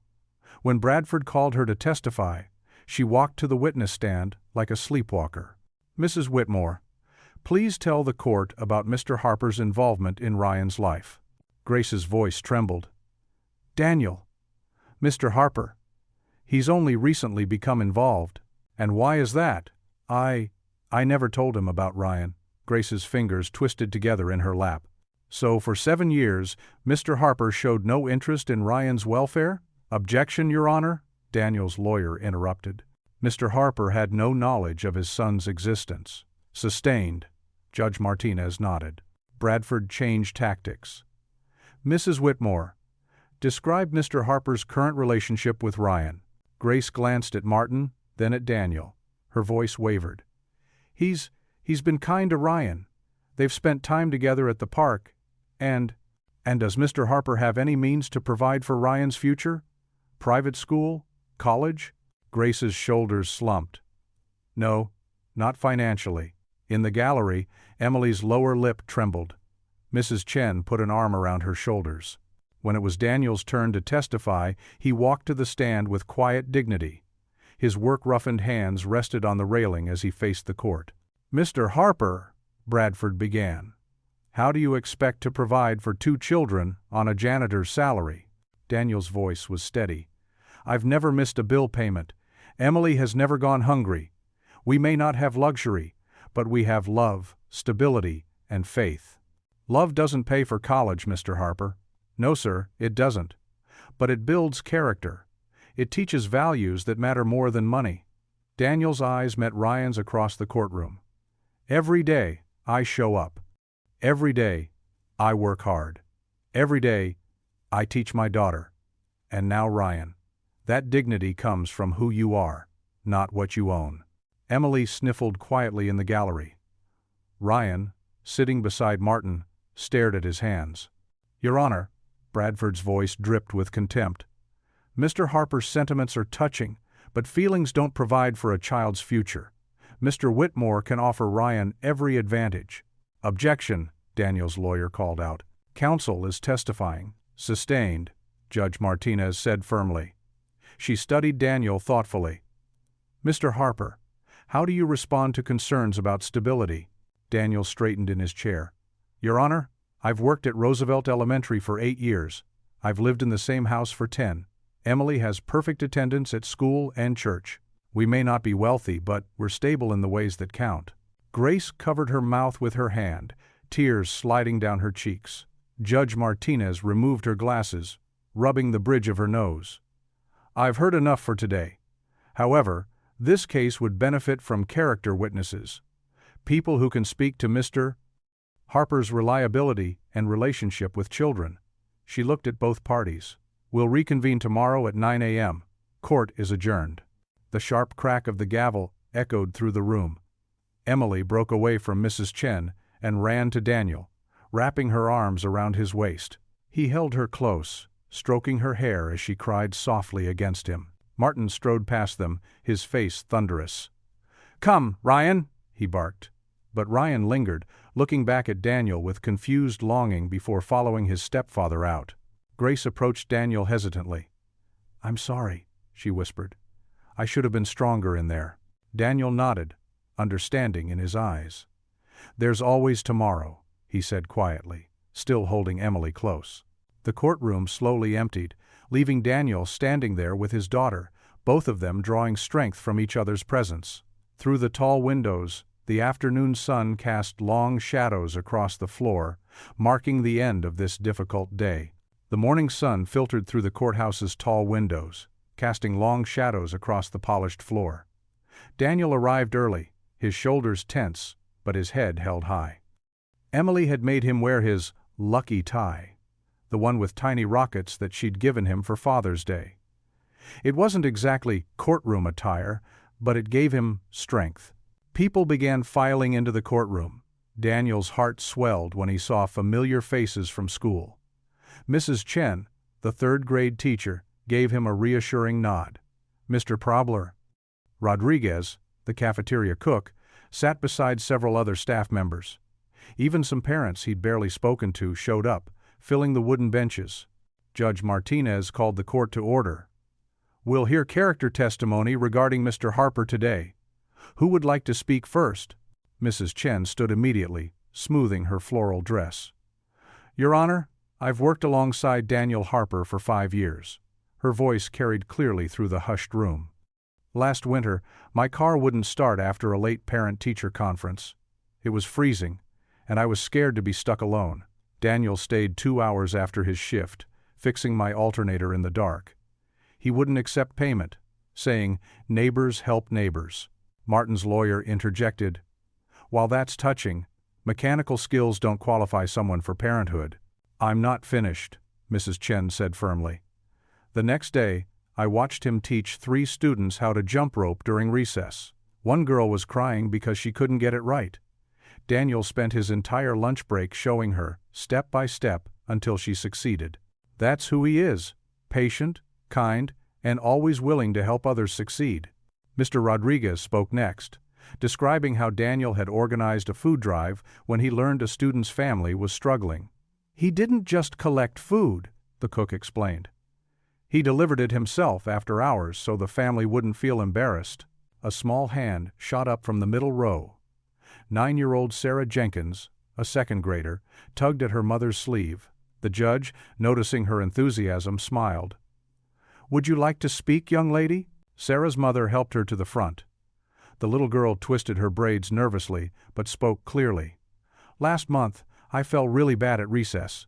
My knee was bleeding, and I was crying for my mommy." She pointed at Daniel. "Mr. Harper carried me to the nurse's office. He told me funny stories about when Emily was little and fell down, and how she got back up stronger every time. He made me forget how much it hurt. More testimonies followed. The school librarian described how Daniel had built new bookshelves for free. A parent told how he'd helped her son overcome his fear of the dark by explaining how the school's nightlights worked. The custodial supervisor praised Daniel's work ethic and integrity. Martin shifted uncomfortably in his expensive suit as person after person painted a picture of Daniel's character. His lawyer attempted to dismiss each testimony as irrelevant to parenting capabilities, but the pattern of kindness and dedication became impossible to ignore. Then came Ryan's current teacher, Ms. Baldwin. "Since Mr. Harper has been in Ryan's life, I've seen remarkable changes," she testified. "Ryan used to bully other students, bragging about his father's money. Now he helps younger children with their backpacks. Last week, he even apologized to a boy he'd previously teased." That's Daniel's influence, teaching through example that true worth isn't about money or status. The judge listened intently, taking notes. She seemed particularly moved when the school nurse described how Daniel had created a special cleanup protocol for students with anxiety, making them feel safe during accidents or illness. Throughout the testimony, Emily sat between Mrs. Chen and Grace, occasionally reaching for both their hands. Ryan, seated on Grace's other side, watched with growing understanding as people described the man he'd once mocked but now secretly hoped would be his father. Martin's face grew increasingly red as more people spoke. His lawyer shuffled papers nervously, running out of objections to raise. The testimony painted an undeniable portrait of a man who, despite humble circumstances, enriched his community through constant acts of kindness and care. Finally, Grace stood. The courtroom fell silent. She walked to the front, her elegant posture betraying the trembling in her hands. "Your Honor," she began, her voice soft but steady. "I've known both men who claim to be Ryan's father. One provided money and status, but treated him like an accessory to be shaped and controlled. The other." She turned to look directly at Daniel, tears gathering in her eyes. "The other has shown Ryan true fatherly love. Daniel teaches him compassion, responsibility, and the value of helping others. He's never tried to buy Ryan's affection or mold him into something he's not. Instead, he's loved Ryan exactly as he is, faults and all." The truth of Grace's words hung in the air, powerful in their simplicity. Daniel sat quietly, overwhelmed by the outpouring of support and Grace's declaration. In that moment, the job title of janitor seemed to fade away, replaced by what truly mattered: his capacity to love and care for both children who needed him. The afternoon light streamed through the courthouse windows, casting a warm glow across the wooden benches. After hearing from several teachers and staff members, Judge Martinez adjusted her glasses and glanced at the two children fidgeting in the front row. "Your Honor," Grace's attorney stood up, "the children have asked to speak. I know it's unusual, but given the circumstances." Judge Martinez's stern expression softened slightly. "While this is irregular, I'll allow it." She leaned forward, addressing Emily and Ryan directly. "Come forward, children. Remember, you're just having a conversation with me. No need to be nervous." Emily stood first, her small hand clutching the hem of her blue Sunday dress. She walked to the front with tiny, determined steps, her patent leather shoes clicking against the floor. Daniel's heart ached watching her. She looked so small in the vast courtroom. "Hi," Emily said, her voice tiny but clear. "I'm Emily Harper, and I want to tell you about my daddy." The judge smiled encouragingly. "Go ahead, sweetheart." Emily straightened her shoulders, just like she did before school presentations. "My daddy works really hard.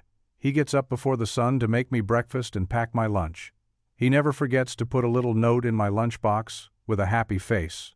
She twisted a strand of her hair, gaining confidence. "Some kids at school used to laugh because he's a janitor. But Daddy says every job is important if you do it with love. He keeps our school clean and safe, and he fixes things when they break." Daniel felt tears welling up as Emily continued. "When I'm sick, he sits by my bed and reads stories all night. When I'm scared of thunderstorms, he makes shadow puppets on the wall until I fall asleep. And," her voice wavered slightly, "when I miss my mommy, he hugs me and says it's okay to be sad, but that we have each other."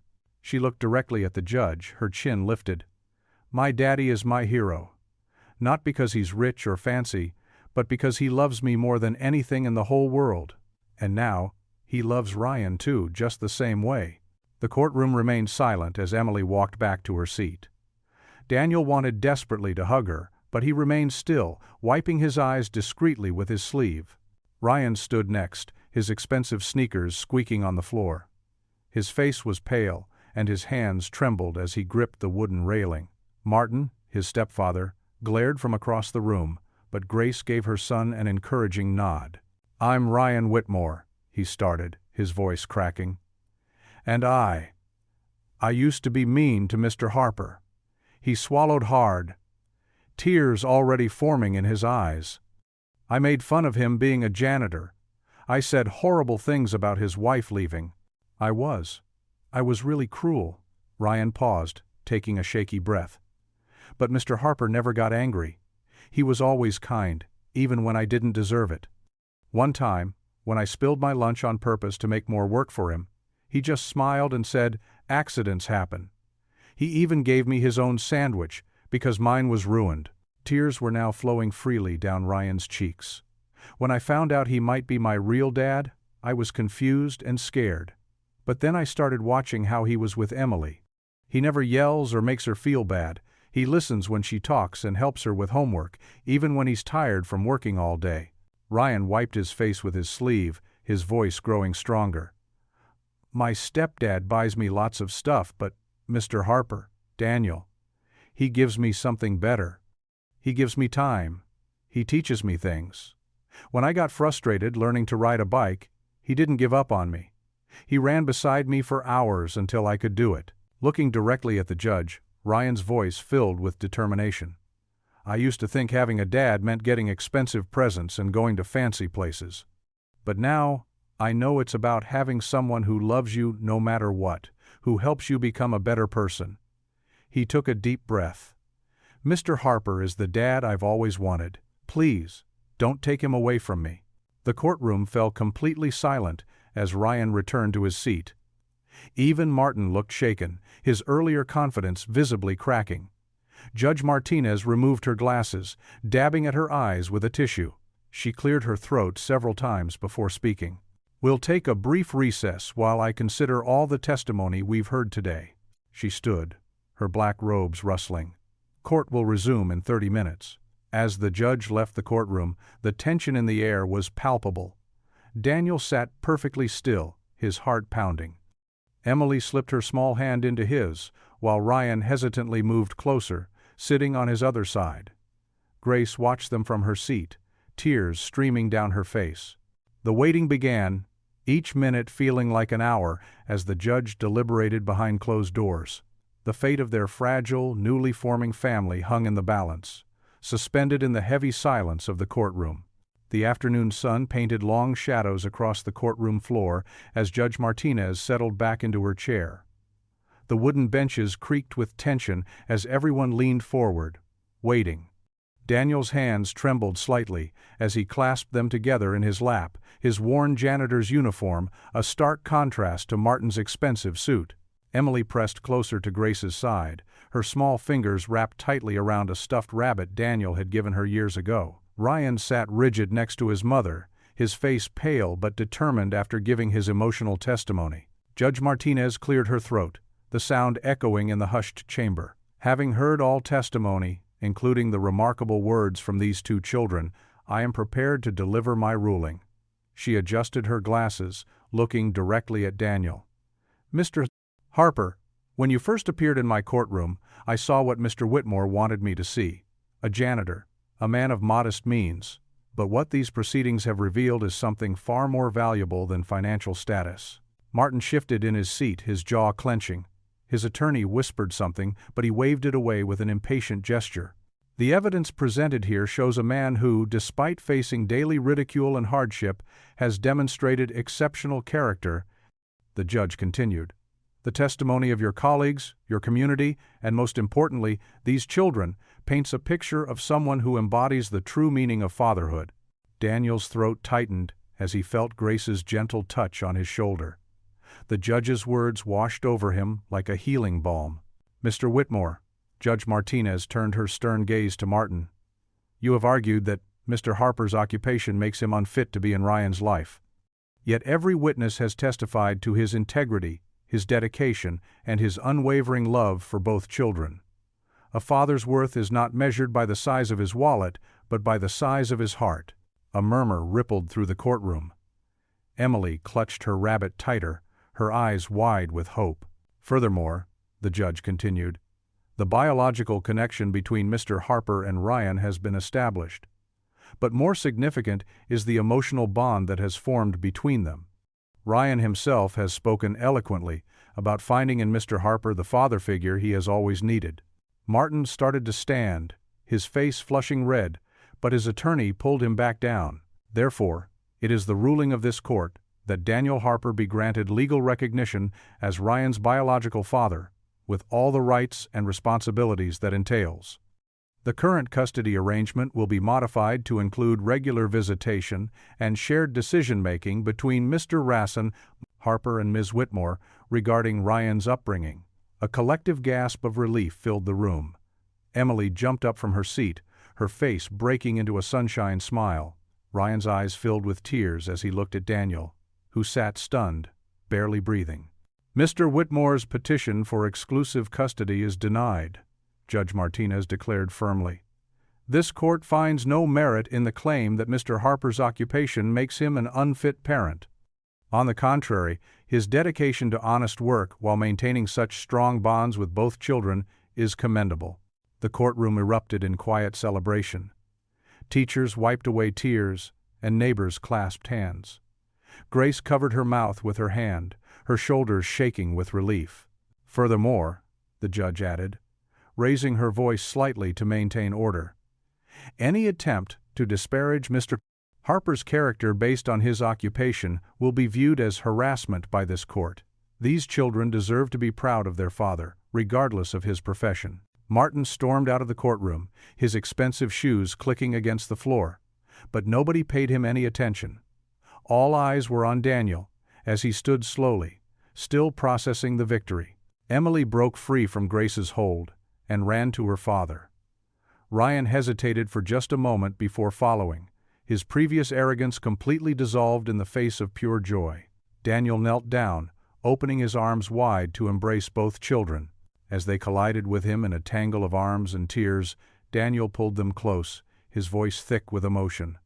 "No one can take us apart now," he whispered, holding them tight against his heart. The afternoon sun streamed through the high windows, bathing the three of them in golden light. In that moment, the janitor's uniform Daniel wore seemed to shine as bright as any business suit, transformed by the pure love of a father for his children. Grace watched them, her own tears falling freely now, as the judge's gavel fell one final time, sealing their future together. The sound echoed through the courtroom like a bell of victory, marking the moment when justice recognized what love had already known: that the measure of a father lies not in his wallet or his work, but in the unwavering devotion of his heart.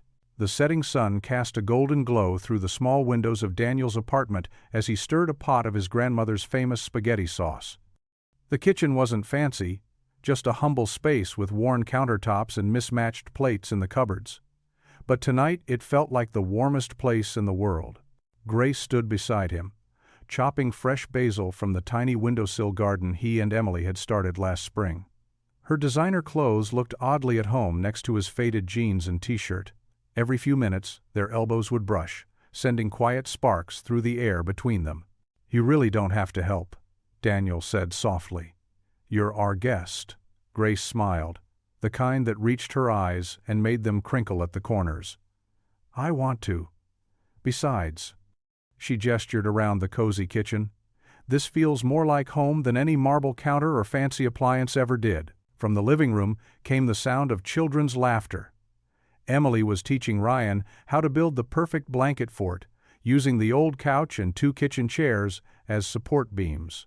Their giggling mixed with the bubbling sauce and the gentle classical music playing from Daniel's small radio. "Did you see Martin's face when the judge made her ruling?" Grace asked, adding the basil to the sauce. "I've never felt so free." Daniel nodded, remembering how his former rival had stormed out of the courtroom, leaving only empty threats in his wake. "I'm just grateful it's over. The kids deserve peace." "Dad!" Emily's voice called out. "Ryan's never had s'mores made in the microwave. Can we show him?" Daniel chuckled. "After dinner, sweetheart. Come set the table first." The children emerged from their fort, hair mussed and faces bright with joy. Emily grabbed the plates while Ryan carefully counted out forks and napkins. They worked together like they'd been siblings all along, occasionally bumping hips or trading silly faces. "This is nice," Ryan said suddenly, looking up at Daniel. "At Martin's house, we always had to eat in the formal dining room. And we couldn't talk unless he asked us something." Daniel's heart squeezed. He reached out and ruffled Ryan's hair. "Well, at this table, you can talk all you want. Just maybe not with your mouth full," he added with a wink. Grace watched the exchange, her eyes growing misty. She busied herself with the garlic bread, but Daniel caught the slight tremor in her hands. When they finally sat down to eat, it was a tight fit around Daniel's small table. Their elbows bumped, and they had to pass dishes carefully to avoid spills, but no one seemed to mind. Emily told stories about her science project while Ryan explained his latest basketball game. Grace and Daniel exchanged glances over their children's heads, each smile holding years of lost time and new beginnings. "This is the best spaghetti ever," Ryan declared, twirling another huge forkful. "Way better than our chef's." "That's because Dad puts love in it," Emily said matter-of-factly. "He says that's the secret ingredient in everything." Grace dabbed at her mouth with a napkin. "She's right. I can taste it." Her eyes met Daniel's across the table, soft with understanding. After dinner, true to his word, Daniel supervised the making of microwave s'mores. The children crowded around the counter, watching in fascination as the marshmallows puffed up like magic. They made a mess with melted chocolate and graham cracker crumbs, but Daniel didn't mind. The sound of their happiness was worth any amount of cleanup. Later, while the kids returned to their fort to read comics with flashlights, Daniel and Grace washed dishes side by side. The simple domesticity of it felt right, like puzzle pieces finally clicking into place. "I can't believe how much I missed," Grace whispered, handing him a plate to dry. "All these little moments, the mess and the laughter and the," she gestured vaguely at the apartment, "the realness of it all." Daniel set down his dish towel. "We can't change the past, Grace, but we're here now." She nodded, wiping her hands on her apron, one of Daniel's old ones that she'd insisted on wearing. "You know, I always thought I needed the big house and the status to be happy. My parents drilled that into me so hard that I believed it.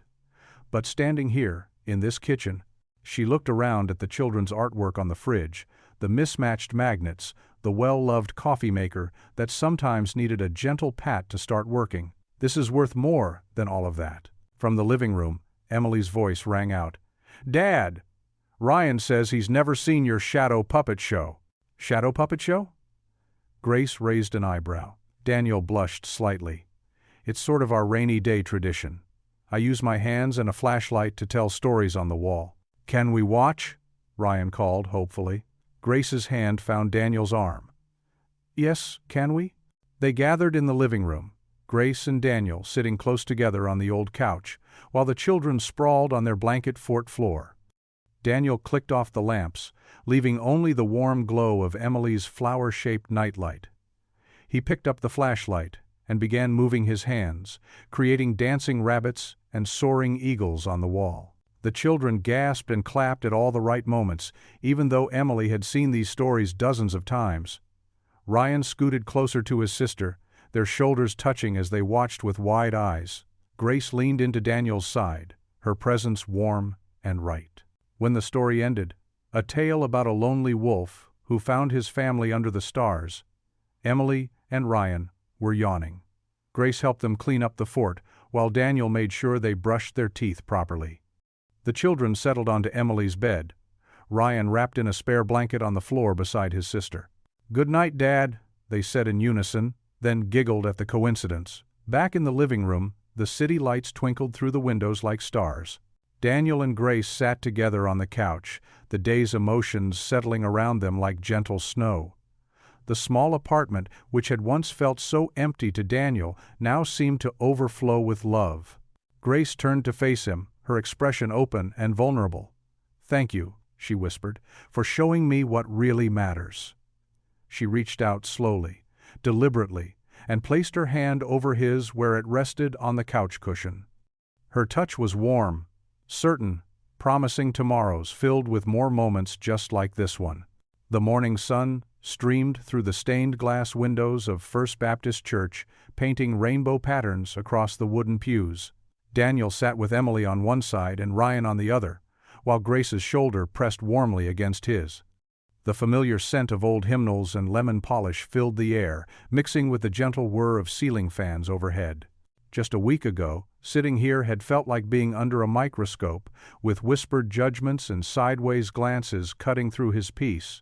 But today was different. As they'd walked in, Mrs.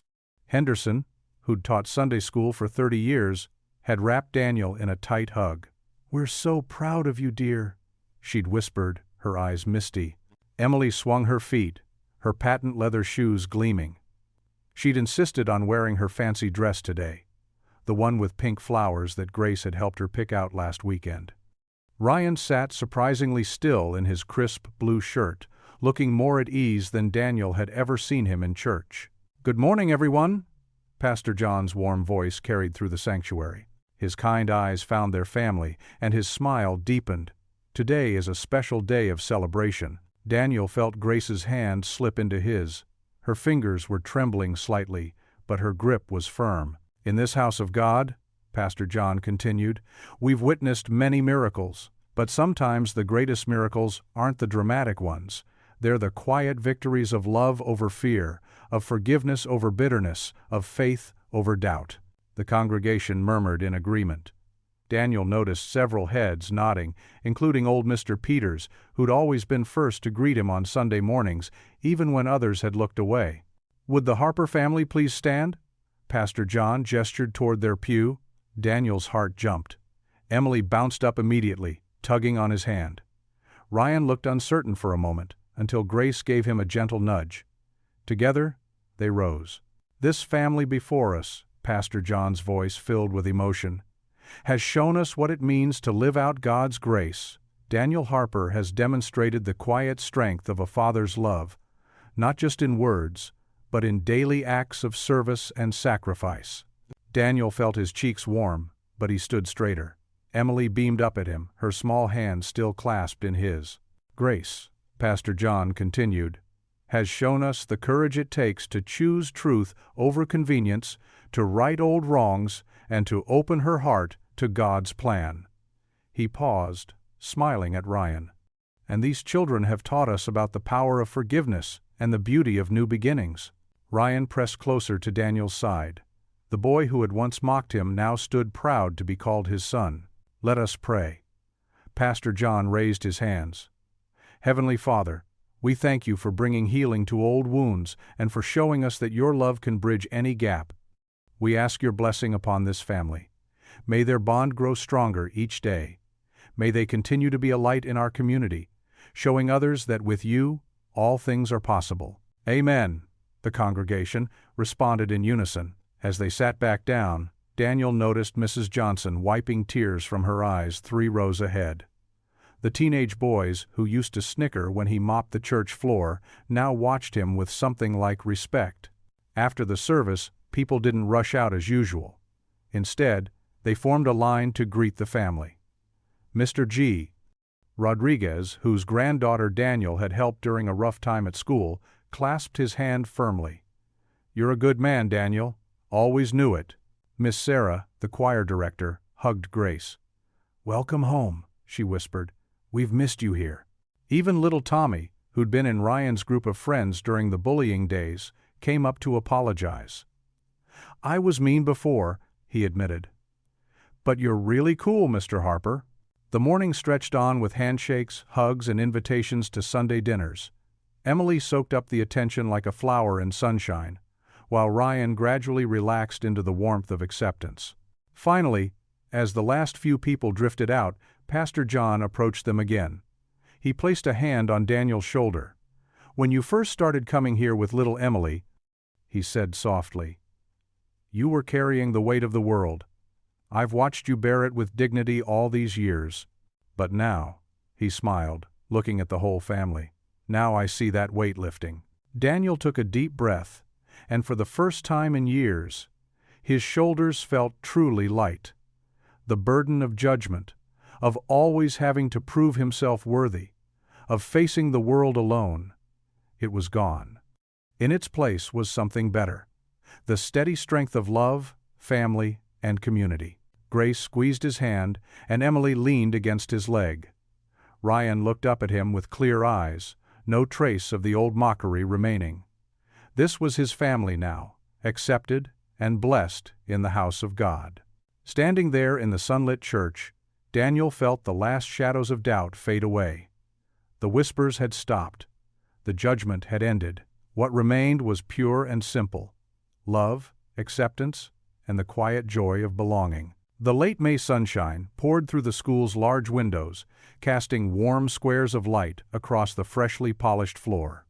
Daniel worked methodically, his practiced hands securing colorful streamers to the gymnasium walls. The ladder creaked slightly as he reached up to pin another blue ribbon in place. "Need any help, Mr. Harper?" Mrs. Thompson, the third-grade teacher, called from below, holding a box of decorations. "Thanks, but I've got it under control," Daniel replied with a smile. He'd decorated this hall for end-of-year celebrations for 7 years now, but this time felt different. His heart swelled knowing both his children would be performing in today's show. The gymnasium was transforming into a festive space. Hand-painted banners proclaimed, "Congratulations, Class of 2024," while student artwork dotted the walls between streamers. The usual basketball hoops had been adorned with twinkling lights, casting a magical glow across the space. As Daniel descended the ladder, a group of students burst through the double doors, their excited chatter filling the room. Ryan led the pack, practically bouncing with energy in his costume. A tree for the class play about environmental conservation. "Dad?" Ryan called out, making Daniel's heart skip. The words still felt new, precious. "Come meet my friends properly." Daniel set down his decorating supplies as Ryan tugged him toward the group. 5 boys stood awkwardly, some shuffling their feet. These were the same kids who'd once laughed at Ryan's cruel jokes about the janitor. "This is my dad," Ryan announced proudly, standing straighter. "He's the one who taught me how to fix Billy's bike last week, remember?" Billy, a freckled boy in a cardboard box costume, nodded enthusiastically. "That was so cool, Mr. Harper. My mom says she's never seen it work better." "Yeah, and remember when he helped us build that science project?" another boy chimed in. "Nobody else's dad knew how to make the volcano actually explode." Daniel felt warmth spread through his chest as the boys crowded around, sharing stories of times he'd helped them over the past few months. These weren't forced compliments or awkward interactions. They were genuine appreciation from children who'd learned to see beyond job titles and social status. Emily appeared from the costume room, wearing a glittering sun costume that Grace had spent hours creating. She skipped over to join them, naturally fitting into the group of older kids who now treated her like a little sister. "Daddy made all the decorations look amazing," she declared, twirling to take in the transformed gymnasium. "Just like he always does." Parents began filtering in, carrying plates of cookies and fruit for the after-show reception. Daniel started to step back, old habits making him want to fade into the background, but Ryan's hand caught his sleeve. "Stay, Dad," he said softly. "You belong here with us." Mrs. Chen, the PTA president who'd once barely acknowledged Daniel's existence, approached with a warm smile. "Daniel, the decorations are beautiful. But more than that, we've all noticed such a wonderful change in Ryan this semester. You've been such a blessing to this school community. And not just because of your hard work keeping our buildings spotless." Other parents joined in, offering sincere congratulations and thanks. Mr. Peterson, whose daughter was in Ryan's class, clapped Daniel on the shoulder. "My Katie told me how you stayed late to help her when she was struggling with math. Said you explained it better than I ever could," he chuckled. Though that's not saying much. The gymnasium filled quickly as more families arrived. Children darted about in their costumes, teachers called out last-minute instructions, and the excited buzz of conversation grew louder. Daniel watched as Emily helped some younger students arrange their props, her natural kindness shining through. "Places, everyone!" Mrs. Thompson called out. "Parents, please take your seats." Grace appeared at Daniel's side, squeezing his hand. "I saved us spots in the back row," she whispered. "I know how you like to see everything." They made their way to their seats as the lights dimmed. The familiar scents of floor wax and wooden bleachers mixed with the sweetness of cookies and the slight mustiness of costumes fresh from storage. But to Daniel, it was the perfume of belonging. The play began, a charming mixture of environmental messages and elementary school enthusiasm. Ryan delivered his lines perfectly, standing tall in his tree costume. When Emily's scene came, her face glowed with joy as she danced across the stage, her sun costume catching the stage lights. Daniel felt tears welling up as he watched his children perform. These weren't tears of sadness or loneliness like he'd shed so many times before in this very gymnasium. These were tears of gratitude, of joy, of overwhelming love for the family he'd found. A tissue appeared in his field of vision. Grace had come prepared. She squeezed his hand again as they watched their children shine on stage. Daniel wiped his eyes, but the tears kept flowing, each one carrying years of hurt being washed away by present joy. From his spot at the back of the auditorium, Daniel could see everything. His children performing with confidence, their classmates supporting them, the teachers beaming with pride, and the parents who now treated him as an equal. The same space that had once felt like a daily reminder of his isolation had transformed into a place of acceptance and community.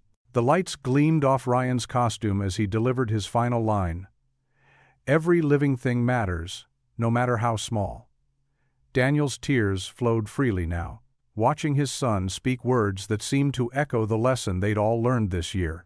Emily's sun costume sparkled as she twirled in the finale, her face radiating pure happiness. She caught his eye and gave a tiny wave, nearly missing her cue but recovering with a giggle that rippled through the audience. Daniel stood in his quiet corner of the auditorium, letting the tears stream down his cheeks as he watched his children take their bows. His hands were still rough from years of work, his uniform still marked him as the school janitor, but his heart was full of a richness no amount of money could buy. The September morning air carried a hint of autumn crispness as Daniel Harper pushed his familiar mop bucket down the elementary school's main hallway. Golden sunlight streamed through the windows, painting warm patterns across the freshly waxed floor. His routine hadn't changed. Arrive before sunrise, check the bathrooms, mop the cafeteria, and prepare the building for another bustling day of learning. But everything else had. Daniel hummed softly as he worked, a peaceful smile playing at the corners of his mouth. His weathered hands moved with practiced efficiency, wringing out the mop in smooth, practiced motions. The janitor's uniform he wore might have been the same, but the man wearing it stood taller now, his shoulders relaxed, his eyes bright with quiet joy. "Good morning, Mr. Harper," called out Mrs. Thompson, the third-grade teacher, as she hurried past with an armful of construction paper. "Thanks for fixing that wobbly desk yesterday." "Any time," Daniel replied warmly, touching the brim of his cap. More staff members filtered in as the morning progressed. Each one greeted him by name, with genuine smiles and respectful nods. The principal even stopped to ask about Emily's dance recital coming up that weekend. "She's been practicing non-stop," Daniel shared proudly. "Grace is helping her with the costume." As the first school buses began arriving, excited chatter filled the halls. Daniel moved his cart closer to the wall, making space for the incoming stream of students. A group of fourth graders waved as they passed. "Hi, Mr. Harper," they called out in unison. "Morning, kids." "Watch that wet spot there," he cautioned kindly, pointing to a section he'd just mopped. The children carefully skirted the damp floor, and Daniel noticed how they guided younger students around it too. There was no snickering, no mockery, just the natural respect that comes from seeing someone as they truly are. He was finishing up near the main entrance when familiar footsteps came running down the hall. Daniel turned, just in time to brace himself as Emily and Ryan collided with him in a double hug that nearly knocked him backward. "Daddy?" Emily squealed, her backpack bouncing as she squeezed his waist. At 7, she'd grown taller, but her eyes still held that same sparkle of pure joy that never failed to warm his heart. "We made you lunch," Ryan announced, proudly holding up a paper bag decorated with marker drawings. At 9, he'd changed so much from the angry boy who once taunted the school janitor. Now his smile matched his sister's in brightness. Daniel knelt down to their level, pulling both children close. "You two are going to make me the envy of the teacher's lounge," he chuckled, accepting the lunch bag with exaggerated reverence. "Mom helped," Ryan admitted. "But I made the sandwich all by myself, and I drew the pictures." Emily pointed to the colorful doodles covering the bag. "It's perfect," Daniel assured them, studying the artwork with appropriate seriousness. "Look at those details. Is that our cat sleeping in the window?" "Yep, and there's you, with your superhero mop." Emily giggled. The sound of heels clicking on tile made them all look up. Grace stood in the doorway, looking professional in her business suit but with softness in her eyes as she watched her family. The morning light caught the simple gold band on her left hand, a recent addition that still made Daniel's heart skip when he noticed it. "You three are going to make me late for my meeting," she said, but her smile betrayed her lack of real concern. "Sorry, Mom." Ryan straightened up, adjusting his backpack. "Come on, Em. We better get to class." Emily gave Daniel one more quick squeeze before scampering after her brother. "Love you, Daddy." "Love you too, sweetheart," Daniel called after them. "Both of you be good." He stood up, meeting Grace's warm gaze. She stepped closer, straightening his collar with familiar tenderness.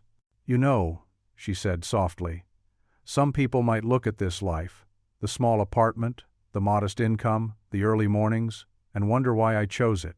Daniel felt the old instinct to duck his head, but Grace's gentle touch on his cheek stopped him.